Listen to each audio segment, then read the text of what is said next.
The golden numbers on the elevator display ticked upward with agonizing slowness. 48, 49, 50. Megan Collins stared at her reflection in the polished brass doors, barely recognizing the woman looking back. The uniform was the first thing that always caught her eye. A shapeless, slate gray thing that smelled permanently of industrial starch and other people's desperation.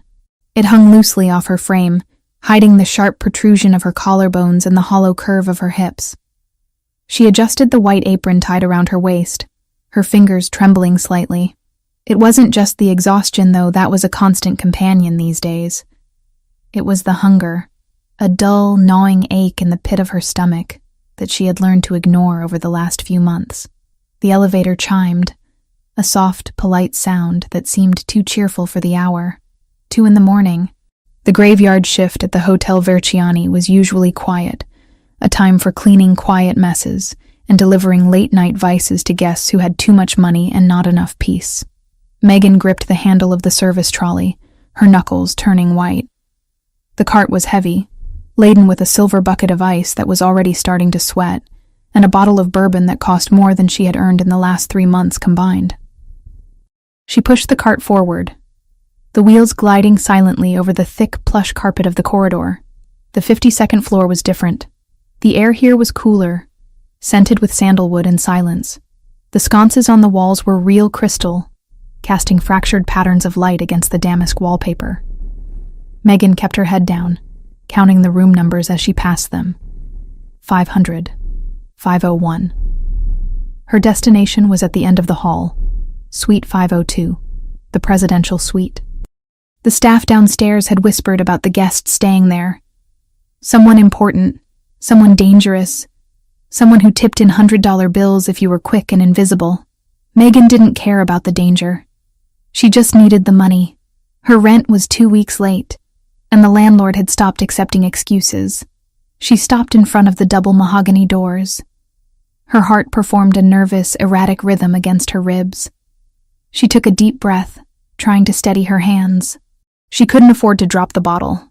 She couldn't afford to make a mistake. She raised her hand and knocked. 3 sharp raps. "Room service," she called out, her voice raspy. She cleared her throat and waited. Silence stretched out from behind the door. It was a heavy, oppressive silence that made the hair on the back of her neck stand up. She shifted her weight from one aching foot to the other. Her shoes were cheap, thin-soled things that offered no support. And after a double shift, her feet felt like they were bleeding. She checked her watch. If he didn't answer in 30 seconds, she would have to leave the cart and go back down. Protocol. Then, the lock clicked.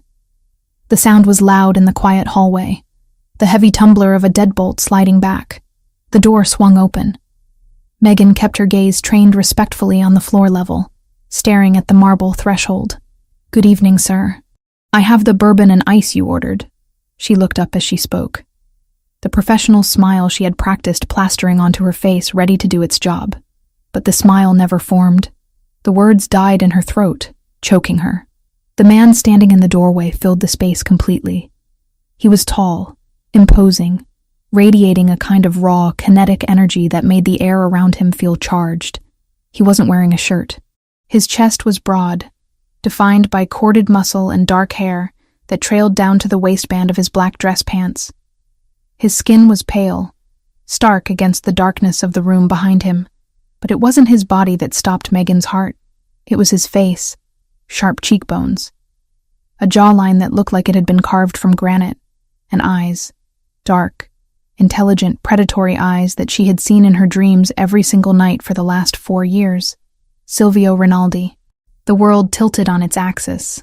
The hallway, the hotel, the cart, the crushing weight of her debts. It all vanished, replaced by a singular, terrified realization. It was him. He looked older. There was a hardness to him that hadn't been there before. A coldness in the set of his mouth. He looked like a man who hadn't slept in a week. His hair messy, his posture tense. He was staring at her, but there was no recognition in his eyes at first. He just saw a member of the staff. A uniform. A servant. "Leave it," he said, his voice a low rumble that vibrated through the floorboards and straight up into her bones. He didn't even look at her face. He reached into his pocket, pulled out a clip of cash, and tossed a bill onto the tray without glancing at it. Go. Megan couldn't move. She couldn't breathe. Her brain was screaming at her to run, to turn the cart around and flee before he really looked at her. But her body was frozen. She stared at him. Her lips parted in a silent gasp. This couldn't be happening. Of all the hotels in the city, of all the suites, of all the nights. Silvio frowned, sensing her lack of movement. The irritation flashed across his features.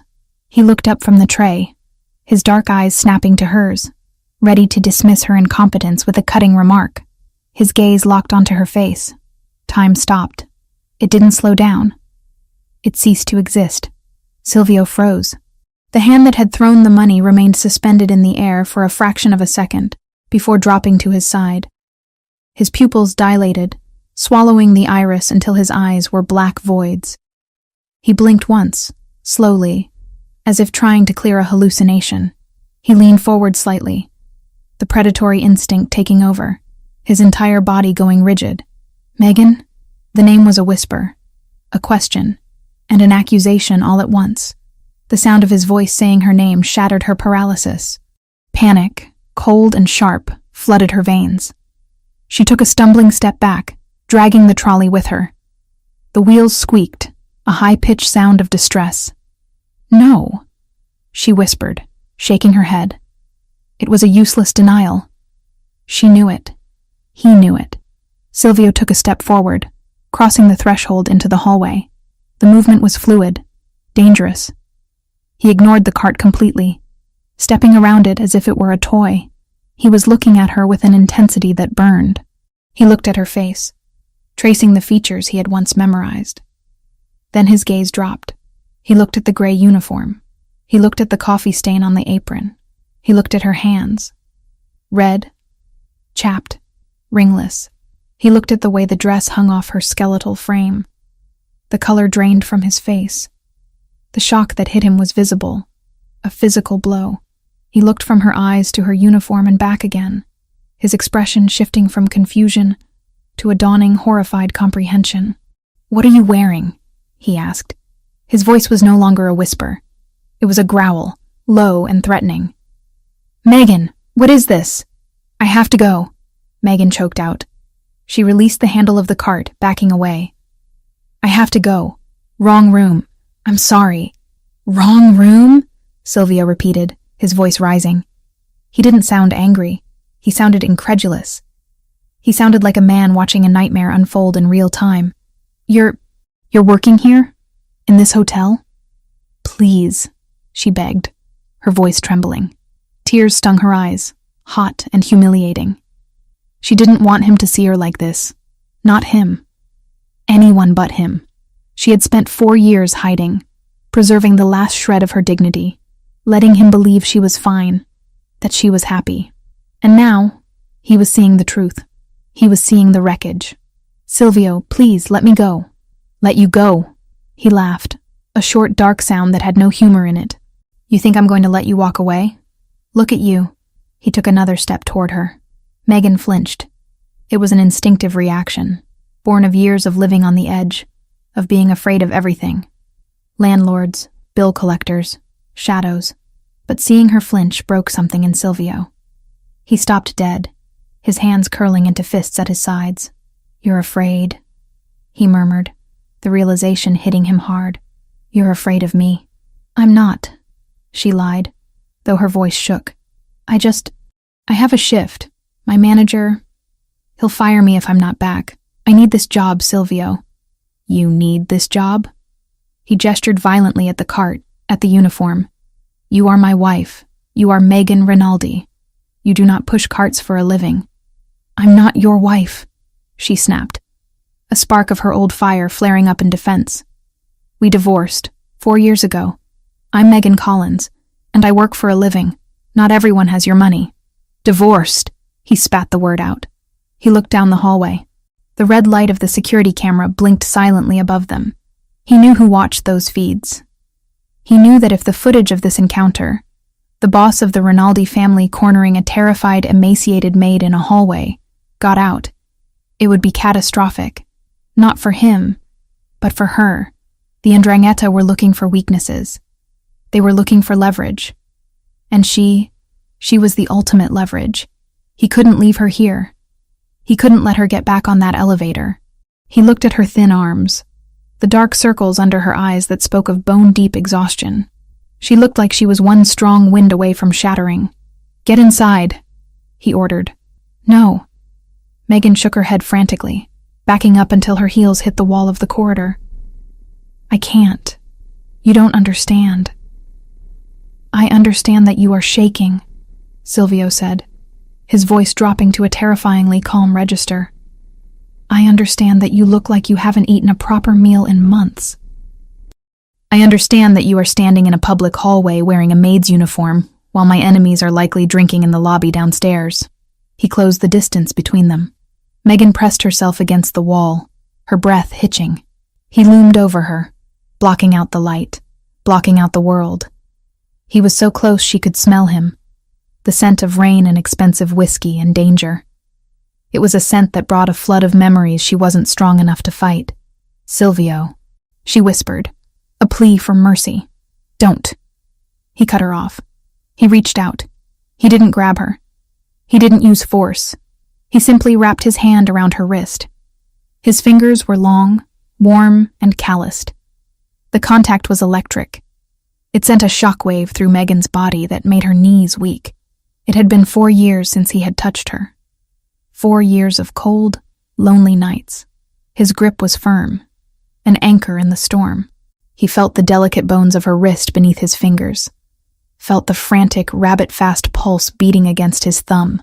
He looked down at her wrist, his expression twisting with a mixture of rage and pain. "You're so thin," he whispered, almost to himself. "God, Megan, what happened to you?"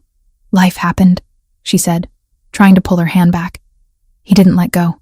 "Let me go, Silvio. Please. I can't be here. If I stay, I can't do this again." "You're not going anywhere," he said. "Not down to the basement. Not to clean toilets. Not to serve drinks to men who aren't fit to breathe the same air as you. It's honest work," she defended, tears finally spilling over. "I'm not ashamed of it. I am," he said brutally. "I am ashamed that I let this happen, that I didn't know." The elevator dinged again down the hall. Someone was coming. Silvio's head snapped up, his eyes narrowed. He wasn't going to let anyone see her, not like this. He shifted his body, shielding her from view, creating a wall between her and the rest of the world. "We are finishing this inside," he stated. "I can't go in there with you," Megan cried softly. "It's against the rules. They'll fire me." "Let them," Silvio snarled. "I'll buy this damn hotel and burn it to the ground if they look at you wrong. Now move." He pulled her. It wasn't a request. It was a physical command. He tugged her away from the wall, guiding her toward the open door of the suite. Megan stumbled, her feet tangling in the oversized hem of her dress. She gripped his forearm to steady herself, her fingers digging into his bare skin. The muscle beneath was hard as iron. She looked at the open door. It looked like a mouth waiting to swallow her whole. She knew that if she crossed that threshold, her life as Megan Collins, the invisible maid, was over. She knew that once Silvio Rinaldi had her behind closed doors, he would never let her return to the shadows. "Silvio, wait." She tried one last time, digging her heels into the carpet. He didn't wait. He didn't stop. He pulled her across the threshold, into the dim, warm sanctuary of the suite. He kicked the door shut behind them with a heavy final thud. The lock engaged automatically. The silence of the room enveloped them instantly. The hallway, the cart, the job. It was all gone. There was only him. There was only the way he was looking at her. Like he had found a lost treasure that had been broken and tarnished, and he was ready to kill anyone who had dared to touch it. Megan stood in the entryway, shivering, trapped.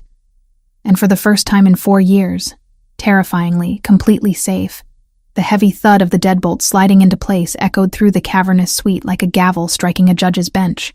It was a final, irrevocable sound that severed the connection between the silent, carpeted hallway and the high-stakes world Megan had just been dragged back into. She stood frozen just inside the entrance, her back to the door, her hands trembling violently at her sides. The air in the suite was different from the corridor. It was richer, heavier, scented with the expensive leather of Italian furniture and the faint, lingering aroma of Silvio's cologne, a mix of bergamot, tobacco, and something uniquely, terrifyingly him. Silvio didn't move immediately. He stood a few feet away, his chest rising and falling with a controlled, rhythmic intensity that betrayed the storm raging beneath his stoic surface. The dim light of the crystal chandelier cast long, sharp shadows across his face, highlighting the harsh angles of his jaw and the predatory focus in his dark eyes. He wasn't looking at the room. He was looking at her. He was dissecting her. He was taking in the fraying hem of the gray polyester uniform, the way the fabric hung loosely over her hips, the scuffed tips of her cheap black work shoes. "Turn around," he commanded. His voice was low, devoid of the shouting that had echoed in the hallway, but it carried a weight that made disobedience impossible. Megan turned slowly, her movements stiff and jerky. She felt like an intruder in a palace, a stain on a masterpiece. She kept her eyes lowered, unable to meet his gaze. The shame was a physical thing, a hot, suffocating blanket that wrapped around her throat.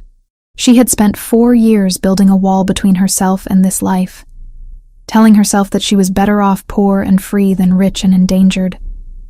But standing here now, shivering from a combination of air conditioning and adrenaline withdrawal, she didn't feel free. She felt broken. "Look at me," Silvio said. She forced her chin up, her hazel eyes locked with his obsidian ones. The intensity of his stare almost made her knees buckle. He wasn't looking at her with disgust, as she had feared. He was looking at her with a profound, terrifying confusion that was slowly hardening into fury. "You are shaking," he observed, stepping closer. The heat radiating from his bare chest was palpable, a furnace against the chill that had settled into her bones. Is it fear? Or is it hunger? Megan opened her mouth to lie, to say she was fine, but the truth was too heavy to hold back. "Both," she whispered. Silvio flinched as if she had struck him. He reached out, his hand hovering near her face before he clenched it into a fist and dropped it to his side, as if he didn't trust himself to touch her again without shattering her. He turned abruptly, pacing away from her toward the center of the living area. The suite was expansive, a testament to the power of the Rinaldi name. Floor-to-ceiling windows offered a panoramic view of the city skyline, a glittering expanse of lights that looked beautiful and cold. "Sit," he barked, gesturing to a velvet armchair near the unlit fireplace. Megan didn't argue. Her legs were vibrating with exhaustion. She walked over to the chair and sank into it. The velvet was soft, impossibly soft, a stark contrast to the hard plastic chairs in the employee break room in the basement. She wrapped her arms around her waist, trying to hold herself together. Silvio stopped pacing and turned to face her. He ran a hand through his dark hair, disrupting the severe style, making him look wilder, more dangerous. "We are going to talk," he stated. "And you are going to tell me the truth. No more lies. No more running." "I wasn't running," Megan said, her voice gaining a fraction of strength. "I was working. I have a job, Silvio." "A job?" He laughed, a harsh, incredulous sound. He walked over to the mini-bar, not the service cart she had abandoned in the hall, but the private cabinet built into the wall. He poured a glass of water, his movements sharp and angry. He brought it to her, thrusting it into her hand. "Drink. You look like you're going to pass out." Megan took the glass with both hands to keep it steady. She drank greedily, the cool water soothing her parched throat. She hadn't realized how thirsty she was. When she lowered the glass, Silvio was still looming over her, his arms crossed over his chest, his biceps flexing with the tension. "Where is the money, Megan?" he asked. The question was a blade, sharp and direct. Megan set the glass down on the side table, the coaster clinging to the wet bottom. "I don't have it. Don't lie to me," Silvio growled, leaning down until his face was level with hers. The settlement was millions. It was enough to buy this entire hotel, not clean its toilets. "Did you spend it? Did you give it to someone? Is there a man?" The accusation hung in the air, thick and poisonous. Megan looked at him, seeing the jealousy flare in his eyes. That familiar, irrational jealousy that she had once mistaken for lack of trust, before she understood it was his twisted form of care. "There is no man," she said quietly. "There never was. And I didn't spend the money. Then where is it?" he demanded, his voice rising. "Why are you wearing rags? Why are your hands?" He reached out and grabbed her left hand, pulling it up to inspect the rough red skin, the calluses on her palm, the chipped nails. "Why do your hands look like this?" "Because I never touched the money," Megan said, pulling her hand back. "I never signed the access papers for the account you set up. I left it all there. Every cent." Silvio stared at her, stunned. He straightened up, looking at her as if she were speaking a foreign language. "You walked away with nothing?" "I walked away with my life," she corrected him. "I didn't want your money, Silvio. I wanted out. I wanted to be safe. I thought if I didn't take anything, I wouldn't owe you anything. I thought it would make the break clean." Clean. He looked around the opulent room, then back at her emaciated form. "You call this clean? You are starving, Megan. You are destroying yourself to prove a point? What kind of pride is this?" "It wasn't pride," Megan cried out, the dam finally breaking. "It was survival. And then Mom got sick." The room went silent. Silvio's expression shifted instantly. The anger didn't disappear, but it changed, morphing into a sharp alertness. He remembered her mother. Martha Collins was a kind woman, one of the few people who had looked at Silvio Rinaldi and seen a man, not a monster. She had baked him cookies when they first started dating. She had knitted him a scarf he still kept in the back of his closet. "Martha?" Silvio asked, his voice softer. "What happened?" "Cancer," Megan whispered. The word felt like a stone in her mouth. "Pancreatic. It hit fast, but not fast enough. The diagnosis came right after I left you, 2 months after the divorce papers, and from there it was years of fighting and dying in slow motion." Silvio closed his eyes for a brief second. "Why didn't you call me?" "I couldn't," she said, tears spilling over her lashes again. "I couldn't drag you back into my life. I had to do it alone. The treatments, the specialists, the experimental drugs. None of insurance covered the ones that actually gave her a chance. I spent my savings. I sold the jewelry. I sold the car. I worked 3 jobs." "And the settlement money?" Silvio asked, though he suspected he knew the answer. "I told you I couldn't touch it," Megan sobbed softly, wiping her face with the back of her hand. "If I used your money, you would have known where I was. You would have come. And I couldn't let you come back. Not then." Silvio stood still, processing the timeline.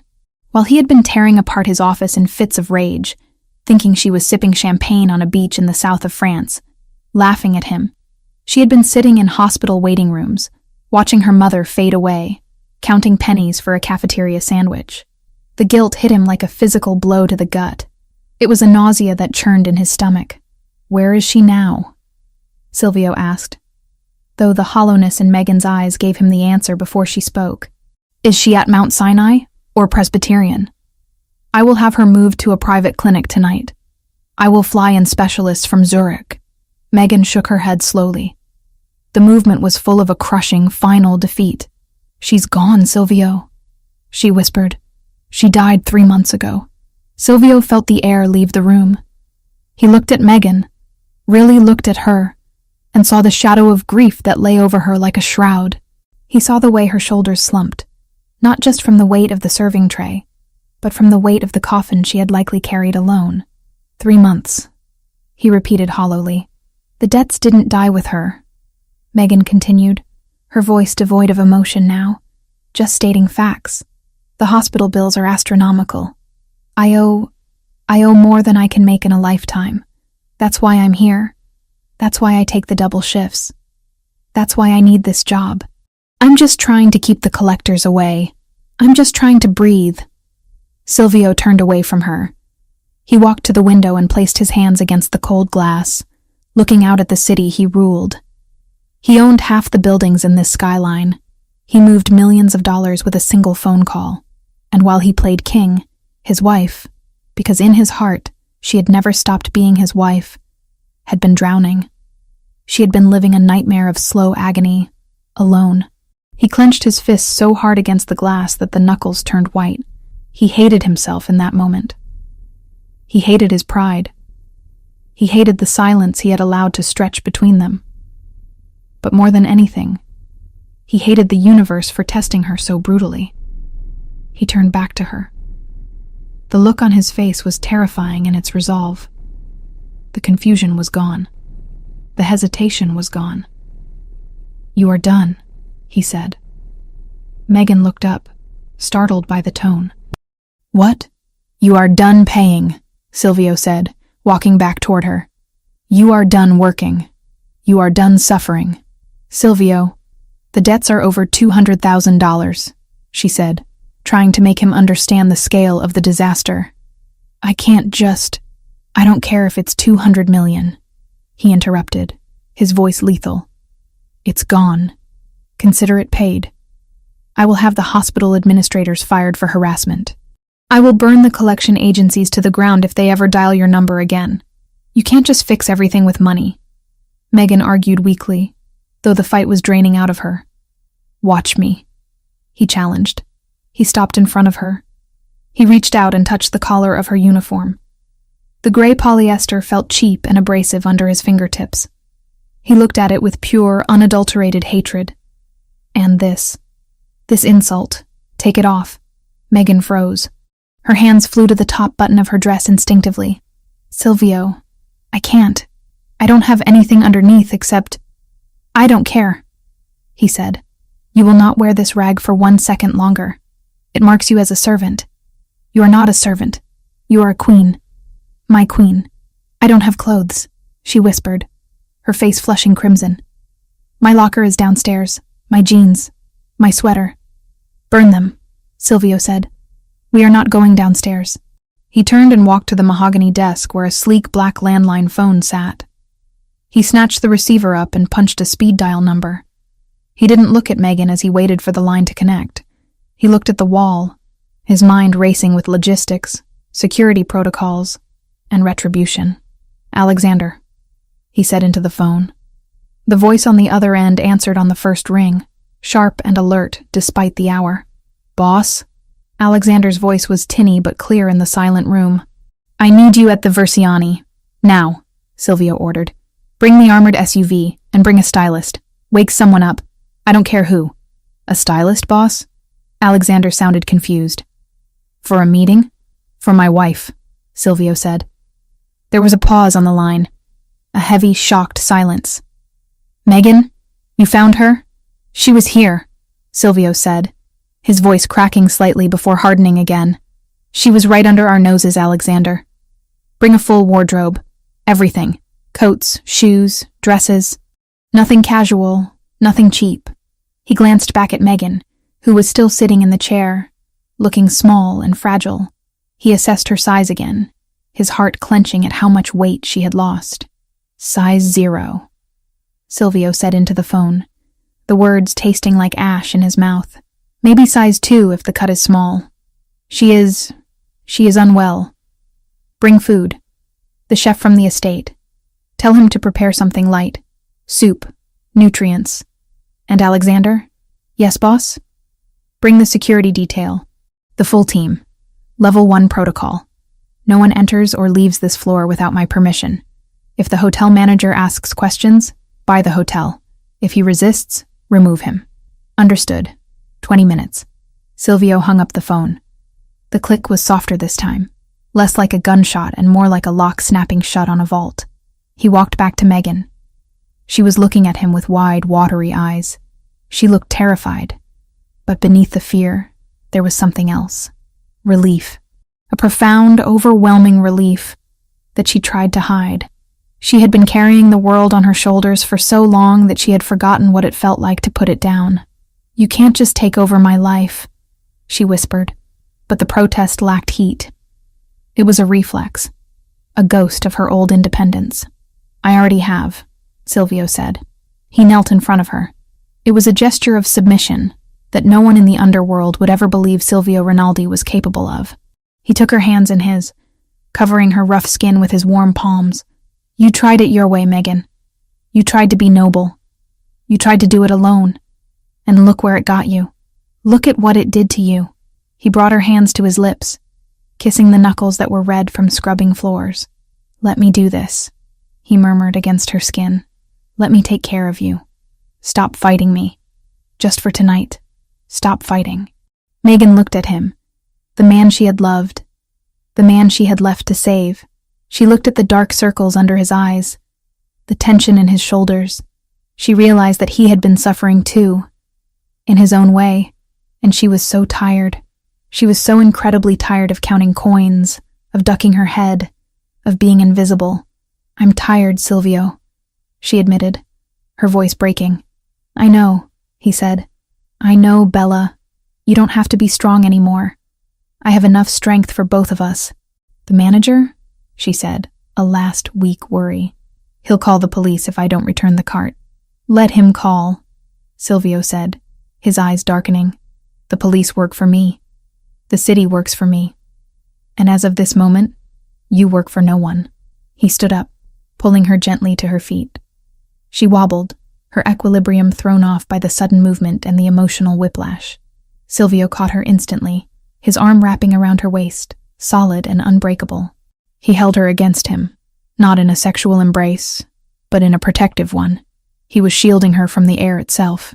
Go to the bathroom, he said, nodding toward the marble-tiled sanctuary to the left. Take a shower. Wash this place off your skin. Wash the smell of that detergent out of your hair. There are robes in there. Put one on. By the time you come out, Alexander will be here. Megan hesitated. And my uniform? Leave it on the floor, Silvio said, his voice vibrating with disgust.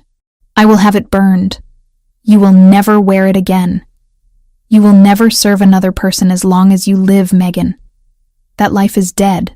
You hear me? It is dead. Megan looked at the door to the bathroom, then back at the door to the hallway. She knew that walking into that bathroom was a surrender. It was accepting that she was no longer Megan Collins, the struggling maid. She was returning to the cage. But looking at Silvio, seeing the raw pain and fierce determination in his eyes, she realized it wasn't a cage. It was a fortress, and right now, with the wolves of poverty and grief nipping at her heels, a fortress was exactly what she needed. Okay, she whispered. She stepped away from him, her hand lingering on his arm for a fraction of a second before she turned. She walked toward the bathroom, her footsteps silent on the thick carpet. She felt Silvio watching her every step, standing guard, a sentinel who would burn the world down before he let her fall again. She opened the door to the bathroom and stepped inside. The lights were bright, reflecting off white marble and gold fixtures. She caught sight of herself in the massive mirror, the gray dress, the stained apron, the hollow cheeks. She reached up and unpinned the name tag. Megan, housekeeping. She unclasped the pin and let the plastic tag fall. It hit the marble floor with a sharp clatter. Silvio heard the sound from the other room. He stood in the center of the suite, listening to the water turn on. He closed his eyes and exhaled a breath. He felt like he had been holding for 4 years. She was here. She was safe. But then his eyes snapped open, and they were cold, hard flint. She was safe, yes, but someone had made her suffer. Someone had threatened her 4 years ago. Someone had sent those photos. Someone had forced her to leave him, and in doing so, had condemned her to poverty and condemned her mother to a lonely death. Silvio walked over to the window and looked out at the city again. The relief was being replaced by a cold, calculating rage. He would find out who did it. He would find out who had stolen 4 years of their lives. And when he did, he wouldn't just kill them. He would make them wish they had died in the womb. Alexander, he whispered to the empty room. Bring the guns too. He turned back to the bathroom door, waiting. The shower was running. The nightmare of the hallway was over. The war for the future had just begun. The armored SUV hummed with a low, vibrating power as it cut through the city streets. A mobile fortress designed to repel bullets, bombs, and the outside world. Inside, the silence was absolute. save for the rhythmic thrum of the tires against the asphalt.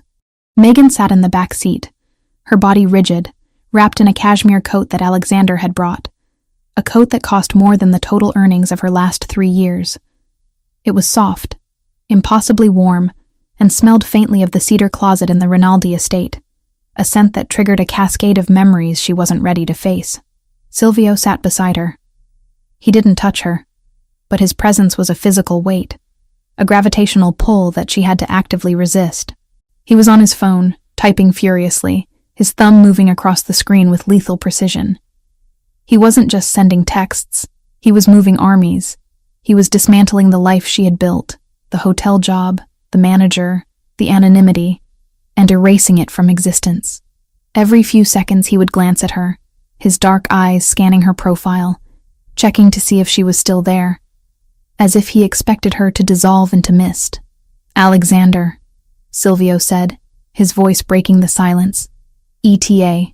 3 minutes, boss," Alexander replied from the driver's seat. His eyes met Megan's in the rearview mirror. There was no judgment in them, only a profound, stunned relief. Alexander had been Silvio's shadow for a decade. He knew exactly what the loss of Megan had done to the man sitting in the back seat. "The team is ready." Megan swallowed hard, her throat dry. "Silvio," she whispered, "what are you going to tell them?"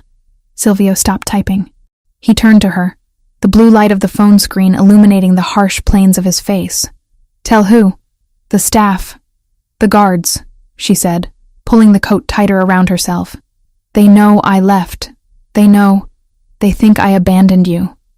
They'll hate me. They work for me," Silvio said, his tone leaving no room for argument. "Their opinions are irrelevant, and they don't hate you. They mourned you. I'm not dead," she murmured. "You were to this house," he countered. "For 4 years, this family has been a ghost ship. You were the only thing that made it a home. Without you, it was just a headquarters for war." The car slowed, turning off the main road onto the winding private drive that led to the Rinaldi estate. The iron gates, massive and imposing, began to swing open before the vehicle even came to a halt.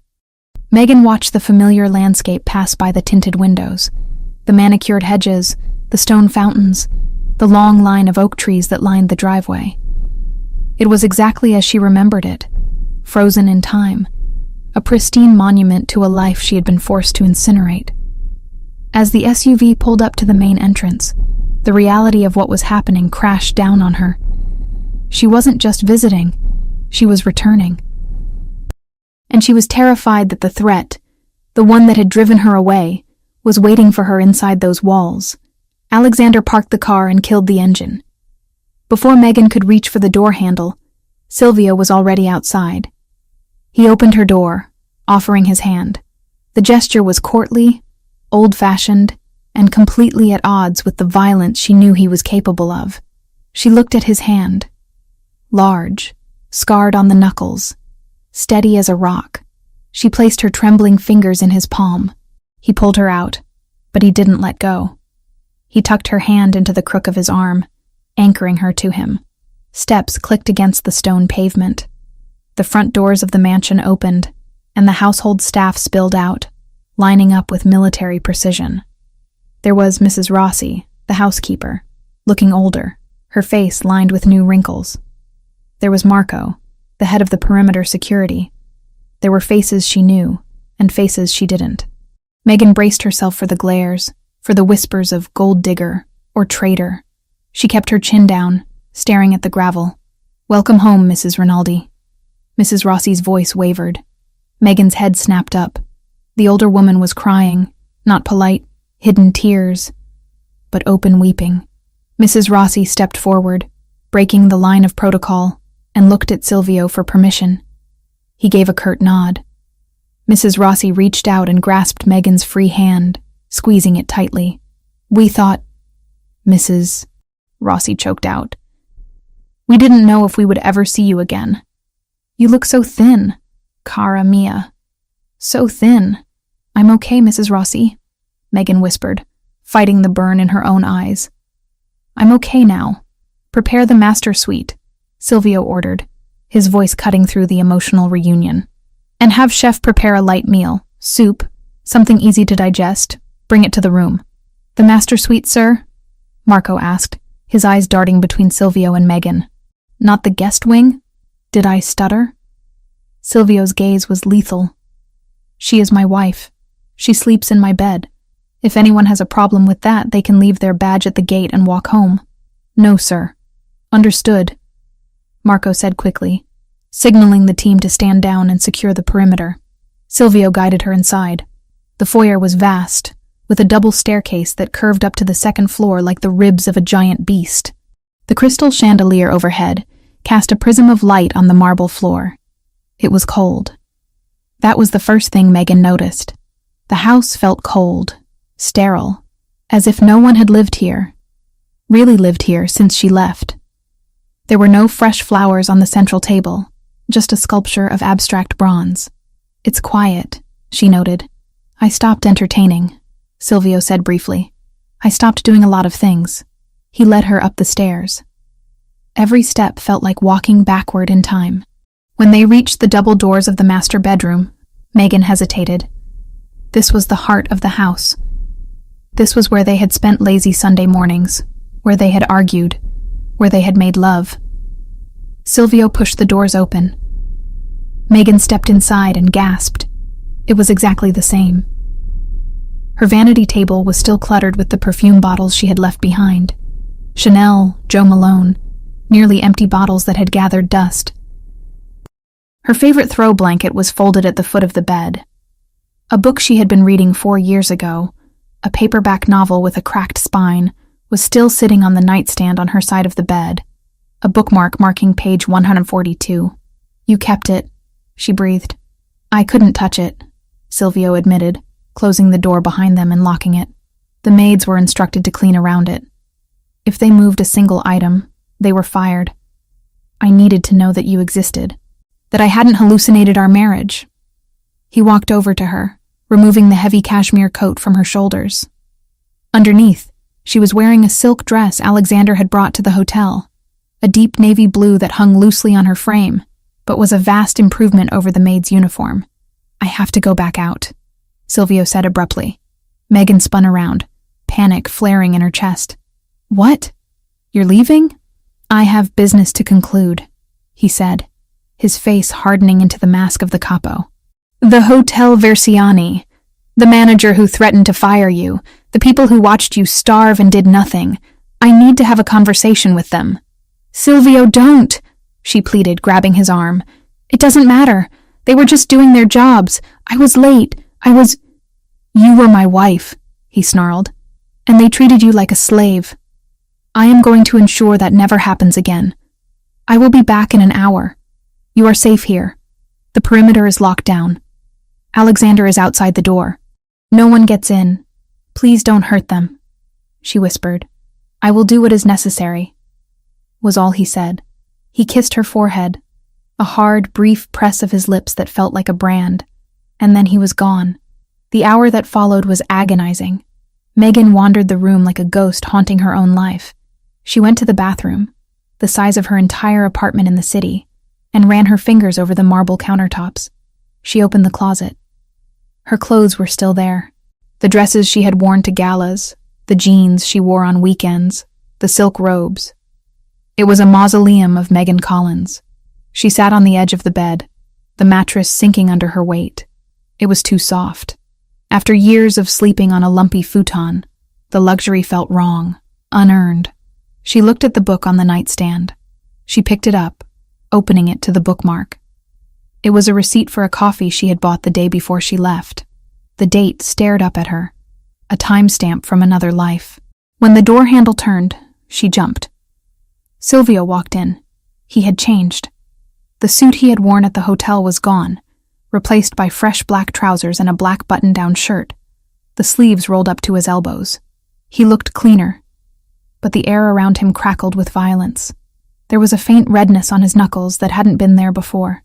Megan decided not to ask about the hotel manager. Behind him, a cart was wheeled in by Mrs. Rossi. It wasn't a hotel cart with squeaky wheels. It was a silent, elegant trolley bearing silver platters. Dinner, Silvio announced.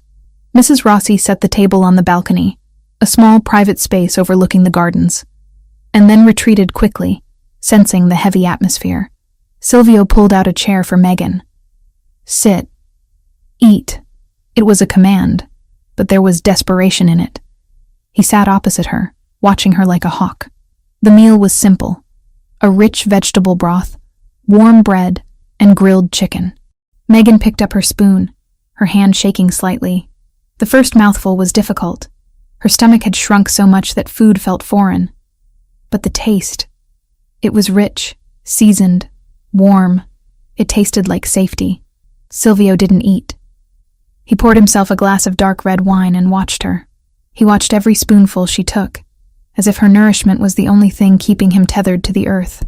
"You look like you're in pain," he said quietly, after she had managed half the bowl. "I'm not used to it," she admitted. "Full meals. It makes my stomach cramp. We will fix it," he vowed. "Slowly. We will fix everything."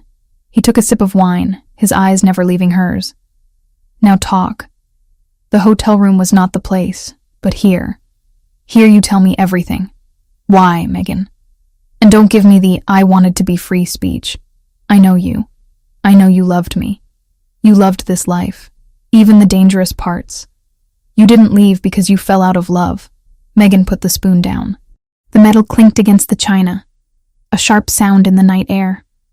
She looked out at the dark garden.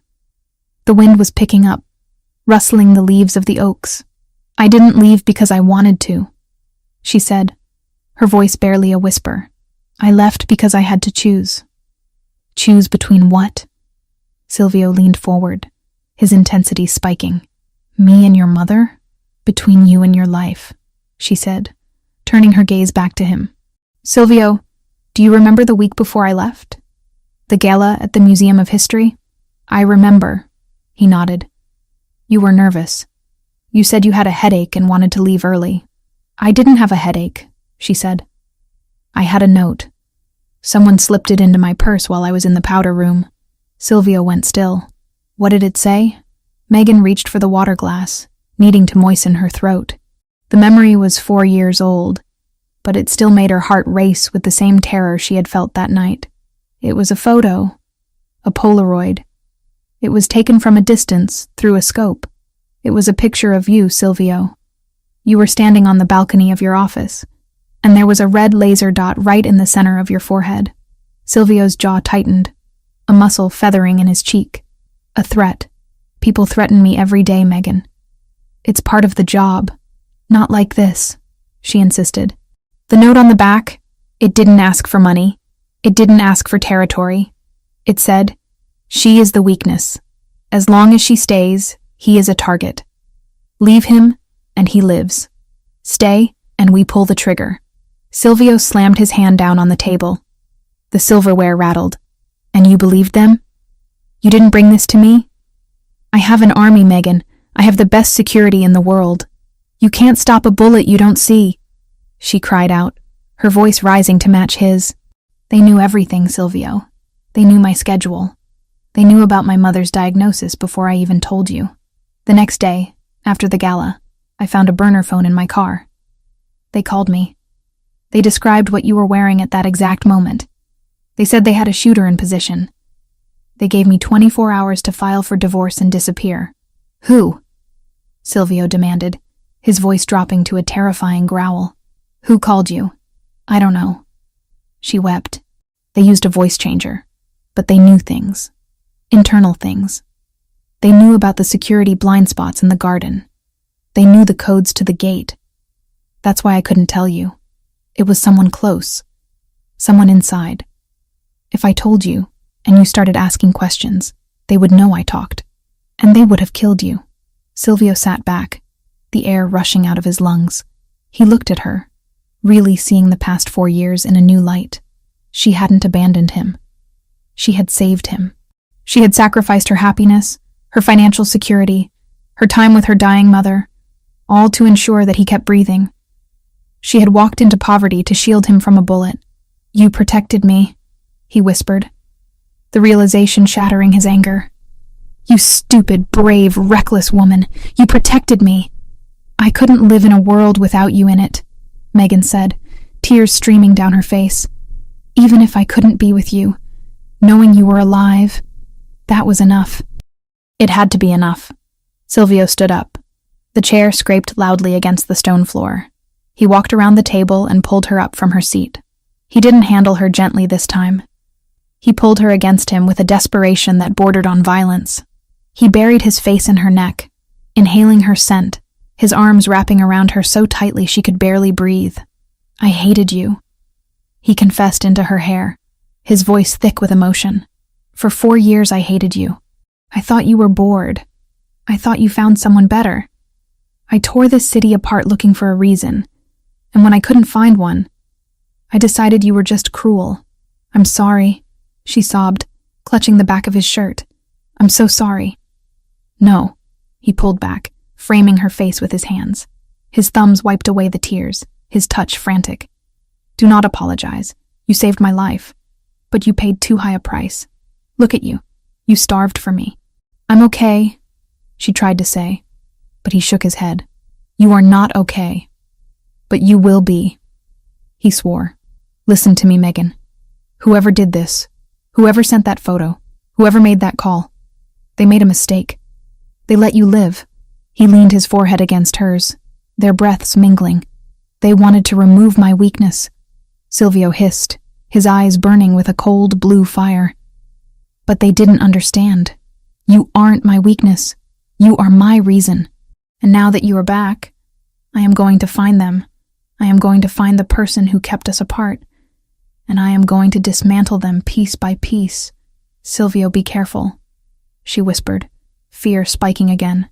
If they know I'm back, let them know, he said. Let them come. 4 years ago, I was complacent. I was happy. Now I am angry, and I have you back. I will burn the entire world to keep you safe this time. He lifted her up, carrying her back into the bedroom. He laid her on the bed on top of the covers. He didn't try to undress her further. He didn't try to initiate sex. That bridge was still too far. There was too much trauma, too much physical weakness in her body. Instead, he lay down beside her, fully clothed. He pulled her into his chest, wrapping his legs around hers, caging her in. Sleep, he commanded, his hand stroking her hair. A rhythmic, soothing motion. I am not leaving this room. I am not closing my eyes. Watch me. I will be here when you wake up. Megan rested her head on his shoulder. The steady thud of his heart was the only sound in the room. The fear was still there, a cold shadow in the corner of her mind. But for the first time in years, she wasn't facing it alone. She closed her eyes, and the darkness didn't feel so empty. Silvio watched her breathing even out as she drifted into exhaustion. He stared at the ceiling, his mind working through the list of suspects. Internal codes, blind spots. It was someone close, someone he trusted. He thought of Nicholas, his accountant, the man who had handled the divorce papers with such efficiency. He thought of the Ndrangheta truce that had been so convenient. His arm tightened around Megan. She had saved him from a bullet, but she had walked into a crossfire to do it. Now, he would be the shield, and God help the person who had put those tears in her eyes. The burgundy silk pooled around Megan's feet like a spilled glass of vintage wine, rich and dark against the cream-colored carpet of the master suite. She stood before the floor-length mirror, her breath catching in her throat as she smoothed the fabric over her hips. The dress was a masterpiece of construction, designed to conceal how much weight she had lost, while highlighting the elegance of her frame. It had long sleeves that hid her thin arms, a high neck that spoke of modesty, and a back that plunged dangerously low, exposing the pale curve of her spine. It was the color of blood, of power, of the very thing Silvio ruled. Mrs. Rossi stood behind her, her hands fluttering nervously as she adjusted the hem. It fits perfectly, Signora, the housekeeper whispered, though her eyes were sad as they traced the sharpness of Megan's shoulder blades. You look regal. Megan stared at her reflection. She didn't see a queen. She saw a fraud. She saw the woman who, just 72 hours ago, had been scrubbing grout in a hotel bathroom for minimum wage. The makeup artist had done a miraculous job concealing the dark circles under her eyes, and the hairdresser had swept her brunette locks into an intricate chignon that added height and sophistication. But inside, she was still shaking. She was still the woman who flinched when doors slammed. "Leave us," a deep voice commanded from the doorway. Mrs. Rossi bobbed a quick curtsy and hurried out, closing the heavy double doors with a soft click. Megan watched in the mirror as Silvio walked into the frame. He was breathtaking. He wore a tuxedo that had been tailored to within an inch of its life, the black fabric straining slightly across his broad shoulders. His shirt was crisp white, the studs black onyx. He had shaved, his jawline sharp and clean, and his dark hair was combed back, severe and commanding. He looked every inch the king of the city, the monster in the dark that children were warned about, and the man she loved with a desperation that terrified her. He stopped directly behind her, not touching her, just letting his presence wash over her. His dark eyes locked onto hers in the glass. "Burgundy," he murmured, his voice a low rumble that vibrated against her spine. "I told them red, but this is better. It suits you. You look dangerous." "I look like I'm playing dress-up," Megan whispered, her fingers trembling where they rested on her stomach. "Silvio, I can't do this. I can't go out there. Everyone will stare. They all know. Let them stare," Silvio said, moving closer until his chest brushed against her bare back. The heat of him was a shock to her cool skin. "Let them see that you are back. Let them see that you are mine. Tonight isn't about a party, Megan. It's a statement. It's a declaration of war against anyone who thought they could touch you. Giardoni will be there," she said, naming the fear that had been gnawing at her all afternoon. "The 'Ndrangheta. They'll be watching." "Good." Silvio's eyes narrowed, turning into chips of obsidian flint. "I want them to watch. I want Giardoni to see exactly what he can't have. I want him to see that the Rinaldi family is whole again." He reached into his pocket and pulled out a long velvet box. He snapped it open to reveal a necklace of diamonds and rubies, the stones arranged in a pattern that looked like falling petals, or drops of blood. He lifted it from the case, the gems catching the light of the chandelier. "Lift your hair," he instructed. Megan obeyed, her hands shaking as she swept the loose tendrils away from her neck. Silvio placed the cold metal against her skin. He took his time fastening the clasp, his fingers lingering on the sensitive nape of her neck. He leaned down and pressed a kiss to the spot just below her ear. A proprietary claim that sent a jolt of electricity straight to her core. "You are not the maid anymore," he whispered against her skin. "You are Megan Rinaldi. You survived poverty. You survived grief. You survived leaving me. A room full of old men in tuxedos is nothing compared to what you have already conquered. Do you understand?" Megan lowered her hands, letting the weight of the diamonds settle against her collarbones. She looked at herself again, with Silvio standing behind her, his dark form framing hers. She didn't look frail. She looked protected. She looked part of a unit that could burn the world down. "I understand," she lied, forcing strength into her voice. "Good." Silvio stepped back, offering his arm. "Then let's go show them what they're up against." The drive to the gala was silent, the armored SUV cutting through the rainy streets like a shark through dark water. Alexander drove with his usual stoic precision, his eyes constantly scanning the mirrors. Beside her, Silvio held her hand, his thumb tracing the knuckles he had kissed the night she returned. He didn't speak, but the tension radiating off him was palpable. He was coiled, ready to strike, his body a loaded weapon. The gala was being held at the Metropolitan Museum of Art, a venue that screamed old money and legitimate power. A mask the underworld loved to wear. As the car pulled up to the red carpet, the flashbulbs of the paparazzi erupted like a strobing lightning storm. "Stay close to me," Silvio murmured as the door opened. "Don't look down. Look through them." Megan stepped out into the chaos. The cold air bit at her skin, but she barely felt it. She was instantly blinded by the lights, deafened by the shouts of photographers. But then Silvio was there, a solid wall of black wool and heat. He placed a hand on the small of her back, not guiding her, but anchoring her. They moved together, a single entity. They ascended the massive stone steps. As they reached the top and entered the great hall, the noise of the outside world was cut off, replaced by the murmur of a string quartet and the low hum of hundreds of conversations. And then, silence. It started at the entrance and rippled outward like a wave. Heads turned. Drinks paused halfway to mouths. The conversations died out until the massive hall was filled with a thick, suffocating quiet. Every eye was on them. Megan felt the urge to shrink, to fold in on herself and disappear as she had done for 4 years. But Silvio's hand on her back tightened imperceptibly, a silent command. Stand tall. She lifted her chin. She let her gaze sweep over the room, the women in their pastel gowns, the men in their identical suits, the predators and the prey. She saw the shock on their faces. They had heard rumors, of course. Whispers that the Rinaldi wife had returned, that she had been found destitute. They were looking for bruises, for signs of weakness, for the cracks in the porcelain. Silvio walked her into the center of the room. He nodded to a few allies, men who bowed their heads in deep respect. But he didn't stop until they were at the heart of the gathering. It was a power move. He was placing her in the center of the board. Champagne? A waiter appeared, his hand trembling slightly as he offered a tray. Silvio took 2 flutes. He handed one to Megan. Sip it, he advised quietly. Don't drink it. You need your wits.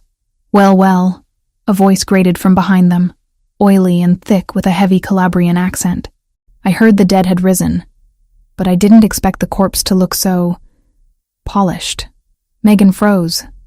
She knew that voice. She turned slowly, Silvio turning with her, his body shifting to shield her partially. Standing there was Franco Giardoni, the head of the 'Ndrangheta faction in the city. He was a short, thick-set man with a face that looked like it had been punched one too many times and a suit that was too shiny to be tasteful.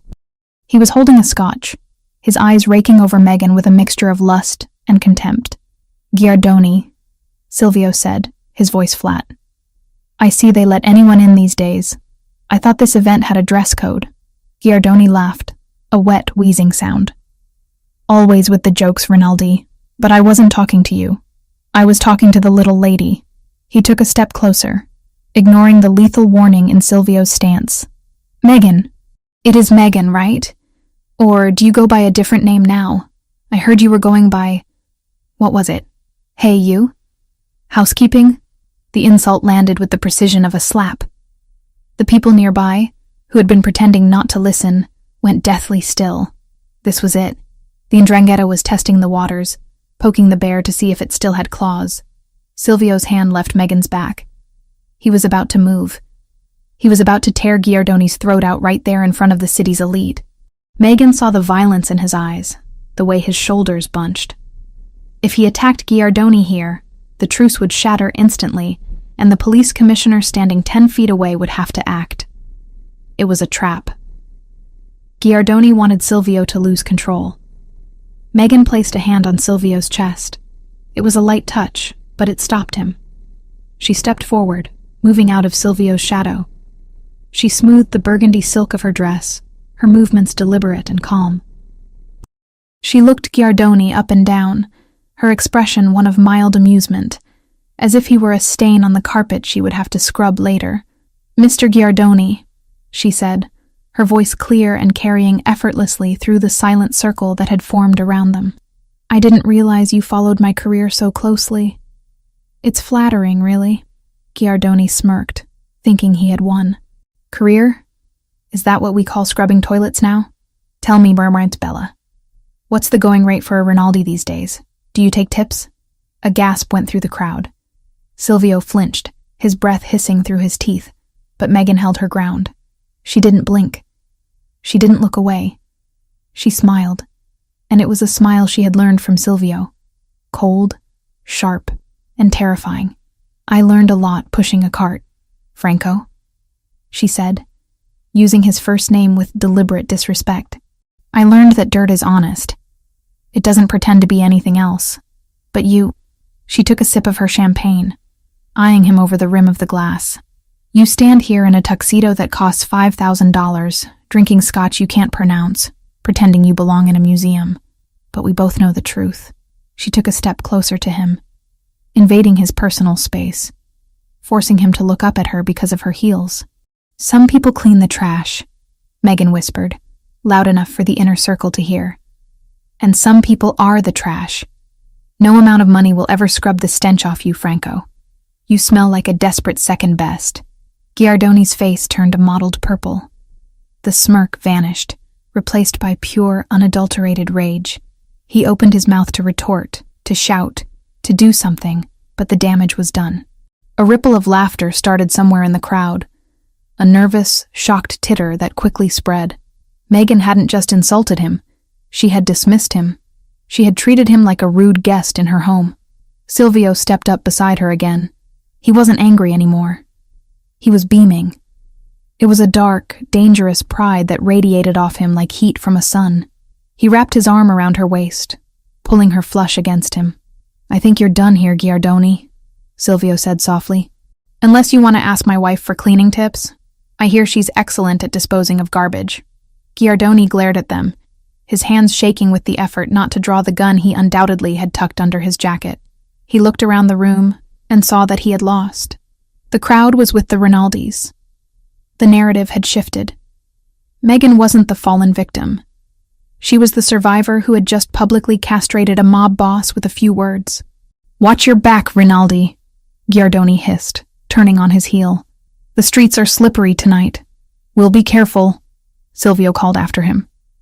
As Giardoni disappeared into the crowd, Silvio turned to Megan. He looked at her with an intensity that made her breath hitch. I thought I was going to have to kill him, Silvio murmured, leaning down to brush his lips against her temple. But you did something much worse. You made him small. I was terrified, Megan admitted, her legs starting to tremble now that the adrenaline was fading. I thought I was going to throw up. You were magnificent, Silvio said. You are a Rinaldi, through and through. I want to leave, she whispered. Please, Silvio, take me home. I can't do this anymore. The adrenaline is wearing off and I feel weak. Silvio nodded immediately. He signaled to Alexander, who was waiting by a pillar near the exit. We're leaving. Now. They moved toward the exit, cutting through the crowd. People moved out of their way, their gazes now filled with a new kind of respect, or perhaps fear. Megan didn't care. She just wanted the safety of the car. She wanted to take off the dress and the diamonds and curl up in the bed that smelled like Silvio. They stepped out into the cool night air. The rain had stopped, leaving the pavement slick and black. The valet brought the armored SUV around. Alexander opened the back door, scanning the street. Clear, Alexander said. Silvio helped Megan inside. He climbed in after her, the heavy door thudding shut, sealing them in the quiet luxury of the leather interior. You did well, Silvio said, reaching for her hand. Better than well. He hated me, Megan said, leaning her head back against the seat. Giardoni. He looked at me like he wanted me dead. He wants us all dead, Silvio said dismissively. He's a relic. We will deal with him. The car pulled away from the curb, merging into the late-night traffic. Megan closed her eyes, letting the motion of the car soothe her. She felt Silvio's thumb rubbing circles on the back of her hand. For the first time in hours, she allowed herself to relax. They turned onto a quieter street, a shortcut that led toward the highway back to the estate. It was a route they rarely took, chosen by Alexander to avoid the paparazzi traffic. The explosion didn't sound like a bang. It felt like a punch. The world went white. The SUV shuddered violently, lifting off the ground for a terrifying second before slamming back down onto its suspension. The sound of screeching metal tore through the air. Megan was thrown sideways, her head slamming against the padded leather of the door. Get down, Silvio roared. He was on top of her instantly, his heavy body covering hers, pinning her to the seat. Another impact hit the side of the car. Bullets. The rhythmic, terrifying thwack, thwack, thwack of automatic fire hammering against the reinforced glass. The window beside Megan's head spiderwebbed into a million opaque fractures but held. "Alexander!" Silvio shouted. "Tires are blown!" Alexander yelled back, his voice strained as he fought the steering wheel. The car was fishtailing wildly, the rims grinding sparks against the asphalt. "They hit the front axle. We're sitting ducks." The car spun, slamming into a parked van with a bone-jarring crash that threw them forward. Silvio took the brunt of the impact, his shoulder hitting the front seat, but he didn't let go of Megan. He kept her head tucked into his chest, shielding her with his own flesh and bone. "Are you hit?" he demanded, grabbing her face, his eyes wild as he scanned her for blood. "No," Megan gasped, her ears ringing. "I'm okay." "Silvio, what is happening?" "Ambush," he snarled. He reached under his tuxedo jacket and pulled out a handgun, a sleek black weapon she hadn't even known he was carrying. "Stay down. Do not lift your head. Do not look out the window." The firing stopped for a second, replaced by the sound of engines revving. "Motorcycles. They're circling," Alexander reported, drawing his own weapon. 4 bogies, maybe 5. Silvio looked at the spider-webbed window. The glass was holding, but it wouldn't hold forever. He looked at Megan. She was curled in a ball on the floor of the car, the burgundy dress ruined, her eyes wide with terror. But she wasn't screaming. She was waiting for instructions. "Listen to me," Silvio said, his voice deadly calm amidst the chaos. "The glass is rated for assault rifles. They can't get in unless they blow the doors. Alexander is going to keep moving. I need you to stay on the floor. Can you do that?" "Yes," Megan whispered. Silvio looked out the front windshield. He saw the setup. It wasn't just a random hit. They had been waiting. They knew exactly which street Alexander would take. They knew the exact moment to detonate the IED to take out the tires. "This wasn't Giardoni acting alone," Silvio said, his voice cold as ice. He knew the route. "Alexander, who knew the route?" "Only the inner circle, boss," Alexander said, his face pale as he punched the accelerator, forcing the crippled SUV to grind forward on its rims. "Me, you, Marco, and..." He trailed off. "And Nicholas." Silvio finished the sentence, the name tasting like bile. Nicholas, the accountant. The man who managed the logistics. Another volley of bullets hit the back of the car, sounding like hail on a tin roof. "We have a leak," Silvio said, checking the magazine of his gun. He looked down at Megan, his expression shifting from rage to fierce protection. And they just made the last mistake of their lives. He racked the slide of the gun. "Hold on," Silvio commanded. "We are going to push through." Megan squeezed her eyes shut, listening to the grinding metal and the gunfire, feeling the heat of Silvio's body shielding her. The gala, the dress, the victory, it all felt a million miles away. This was the reality of being Mrs. Rinaldi. This was the life she had chosen to return to. But as she felt Silvio's hand grip her shoulder, solid and unshakable, she realized something. She would rather be here, under fire with him, than safe and alone in a cold apartment. "I'm with you," she whispered into the darkness of the floorboard. "Always," Silvio vowed. "Alexander, ram them." The SUV surged forward, turning into a weapon as the Rinaldis went to war. The tires of the replacement vehicle crunched over the pristine, untouched snow, a sound like crushing bone that echoed in the absolute silence of the mountain ridge. They were miles above the city now, far removed from the smoke, the shattered glass, and the screaming sirens of the ambush. The safe house wasn't a cabin in the traditional sense. It was a fortress of glass and steel jutting out from the cliff face. A modern monolith designed for 2 things: isolation and defense. Silvio killed the engine. The sudden absence of the motor's hum was deafening. He didn't move immediately. He sat gripping the steering wheel, his knuckles white, his breath fogging in the cold air of the unheated car. His tuxedo jacket was torn at the shoulder, stained with dust and a dark, wet patch that Megan had been staring at for the last 20 miles. "We're here," he said, his voice rough, sounding like gravel grinding together. Megan nodded, though she couldn't stop her teeth from chattering. It wasn't just the cold, it was the adrenaline crash. The shootout, The high-speed chase, the desperate switch to the backup vehicle Alexander had staged under a highway overpass. It had all happened in a blur of violence. Now, the stillness was terrifying. Silvio got out, the cold mountain wind whipping his hair back. He opened her door and pulled her out, not waiting for her to find her footing. He ushered her toward the heavy steel front door, his body shielding hers from the open expanse of the woods, his gun drawn and held low against his thigh. He keyed a code into the biometric panel. The door hissed open, revealing a dark, warm interior. "Inside," he commanded.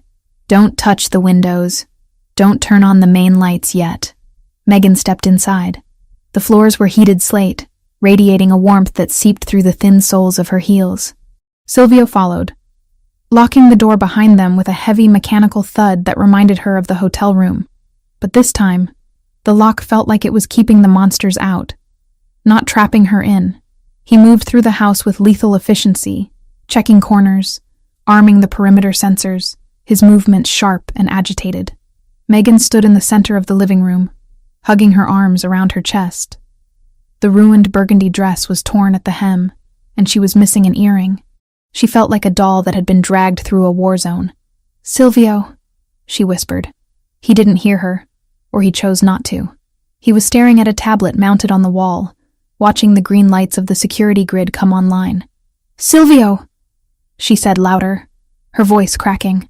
He spun around, his gun half raised before he recognized her and lowered it. His eyes were wild, dilated with the residual combat high. "What? Are you hurt? Did a piece of glass hit you?" "No," she said, taking a step toward him. "But you are." She pointed to his side. The black shirt was soaked through with blood just above his hip. He looked down, seeming surprised to see it there. He touched the spot, his fingers coming away red. "It's a scratch." He dismissed it, turning back to the panel. Metal fragment from the door panel. "It didn't hit anything vital." "It's bleeding," Megan insisted. She walked over to him, her fear transforming into a sudden, fierce need to be useful. She couldn't shoot a gun.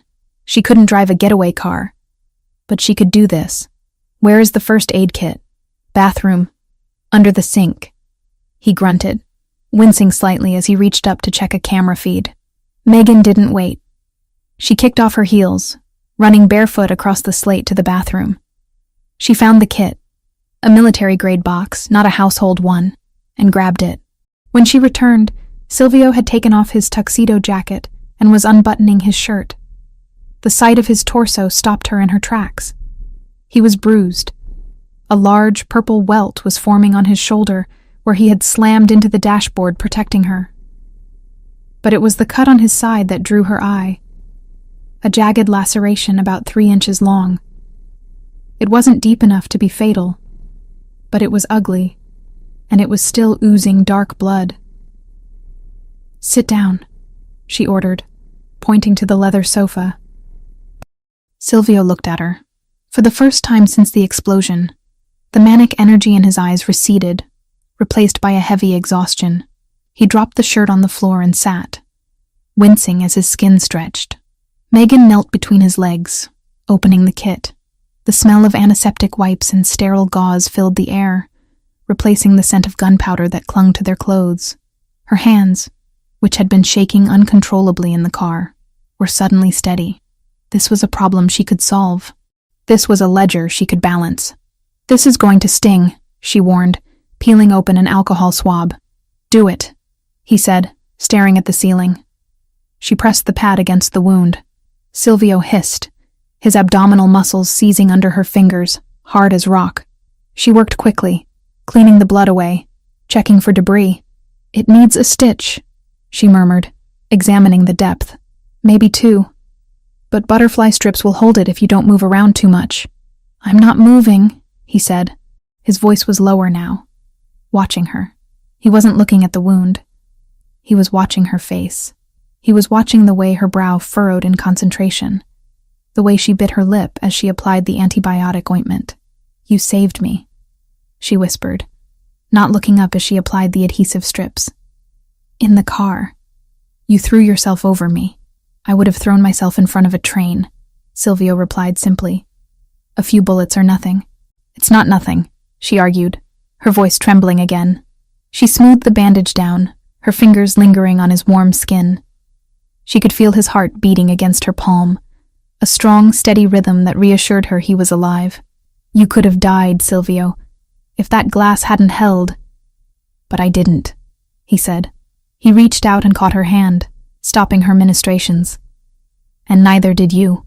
He pulled her hand up to his chest, pressing it over his heart. His skin was burning hot. The contact broke the clinical atmosphere instantly.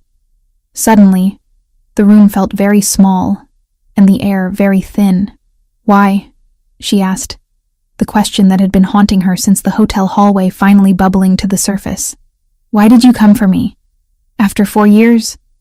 After you thought I just left? Silvio looked at her, his dark eyes searching hers. Because you are mine. We're divorced, she whispered, though the words felt hollow even as she said them.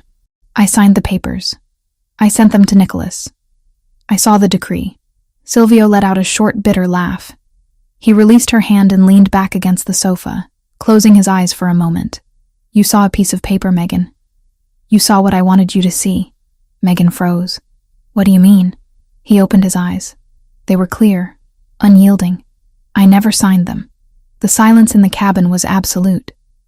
The wind howled outside, scratching against the glass. But inside, the world had stopped. What? She breathed. I never signed the divorce papers, Silvio repeated, his voice firm. Nicholas brought them to me every week for the first year. He told me it was financial suicide to stay married to a woman who had vanished. He told me I needed to protect the assets. I threw him out of my office every single time. But the decree, Megan stammered. I received a copy in the mail. It had the judge's seal. A forgery, Silvio admitted without a shred of remorse. I had Nicholas send it to the P.O. box you used for the lawyer. I knew you wouldn't come back if you thought you were still tied to me. I knew you wanted to be free. So I let you believe you were. Megan stared at him, her mind reeling. So we are married, Silvio finished. Legally, spiritually, in every way that matters. There has not been a single second in the last 4 years where you were not Megan Rinaldi. He sat up, ignoring the pain in his side, and leaned toward her. The intensity of his gaze pinned her to the spot. I couldn't do it, he confessed, his voice dropping to a rough whisper. I tried. I held the pen. But every time I looked at that line, it felt like signing my own death warrant. I would rather have lived in hell knowing you were somewhere in the world as my wife than live in heaven as a free man. Tears pricked Megan's eyes. She thought of her mother's hospital bills, the crushing debt, the fear of the collectors. She thought of the nights she had cried herself to sleep, missing him, thinking she had severed the bond forever.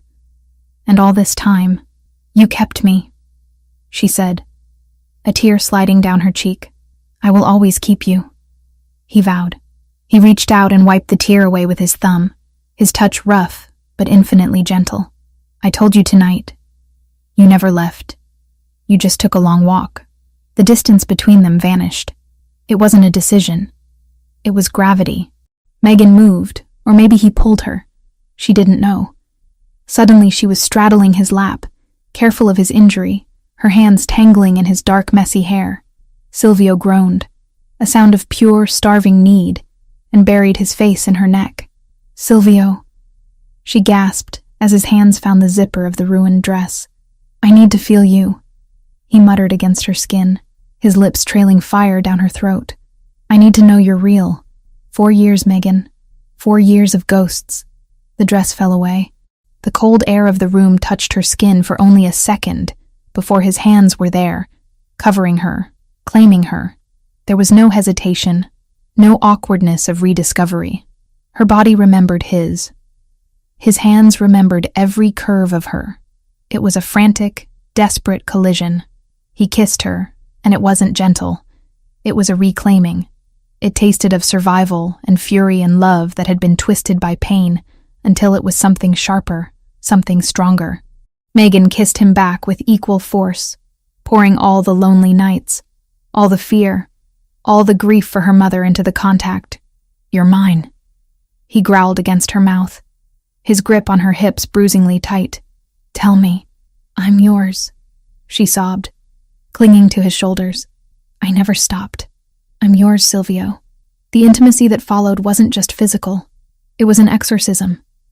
With every touch, they burned away the years of separation.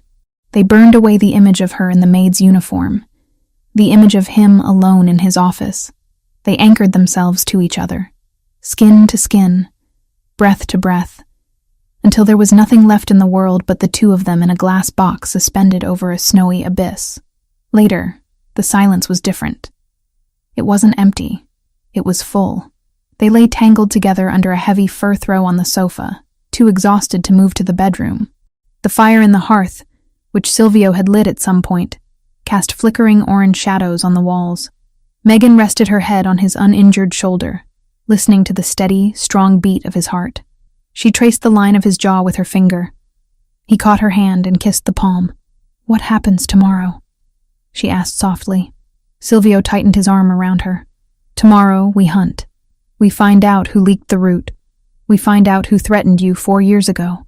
"I think I can help," she said. Silvio shifted slightly to look at her. "You've done enough. You saved me tonight.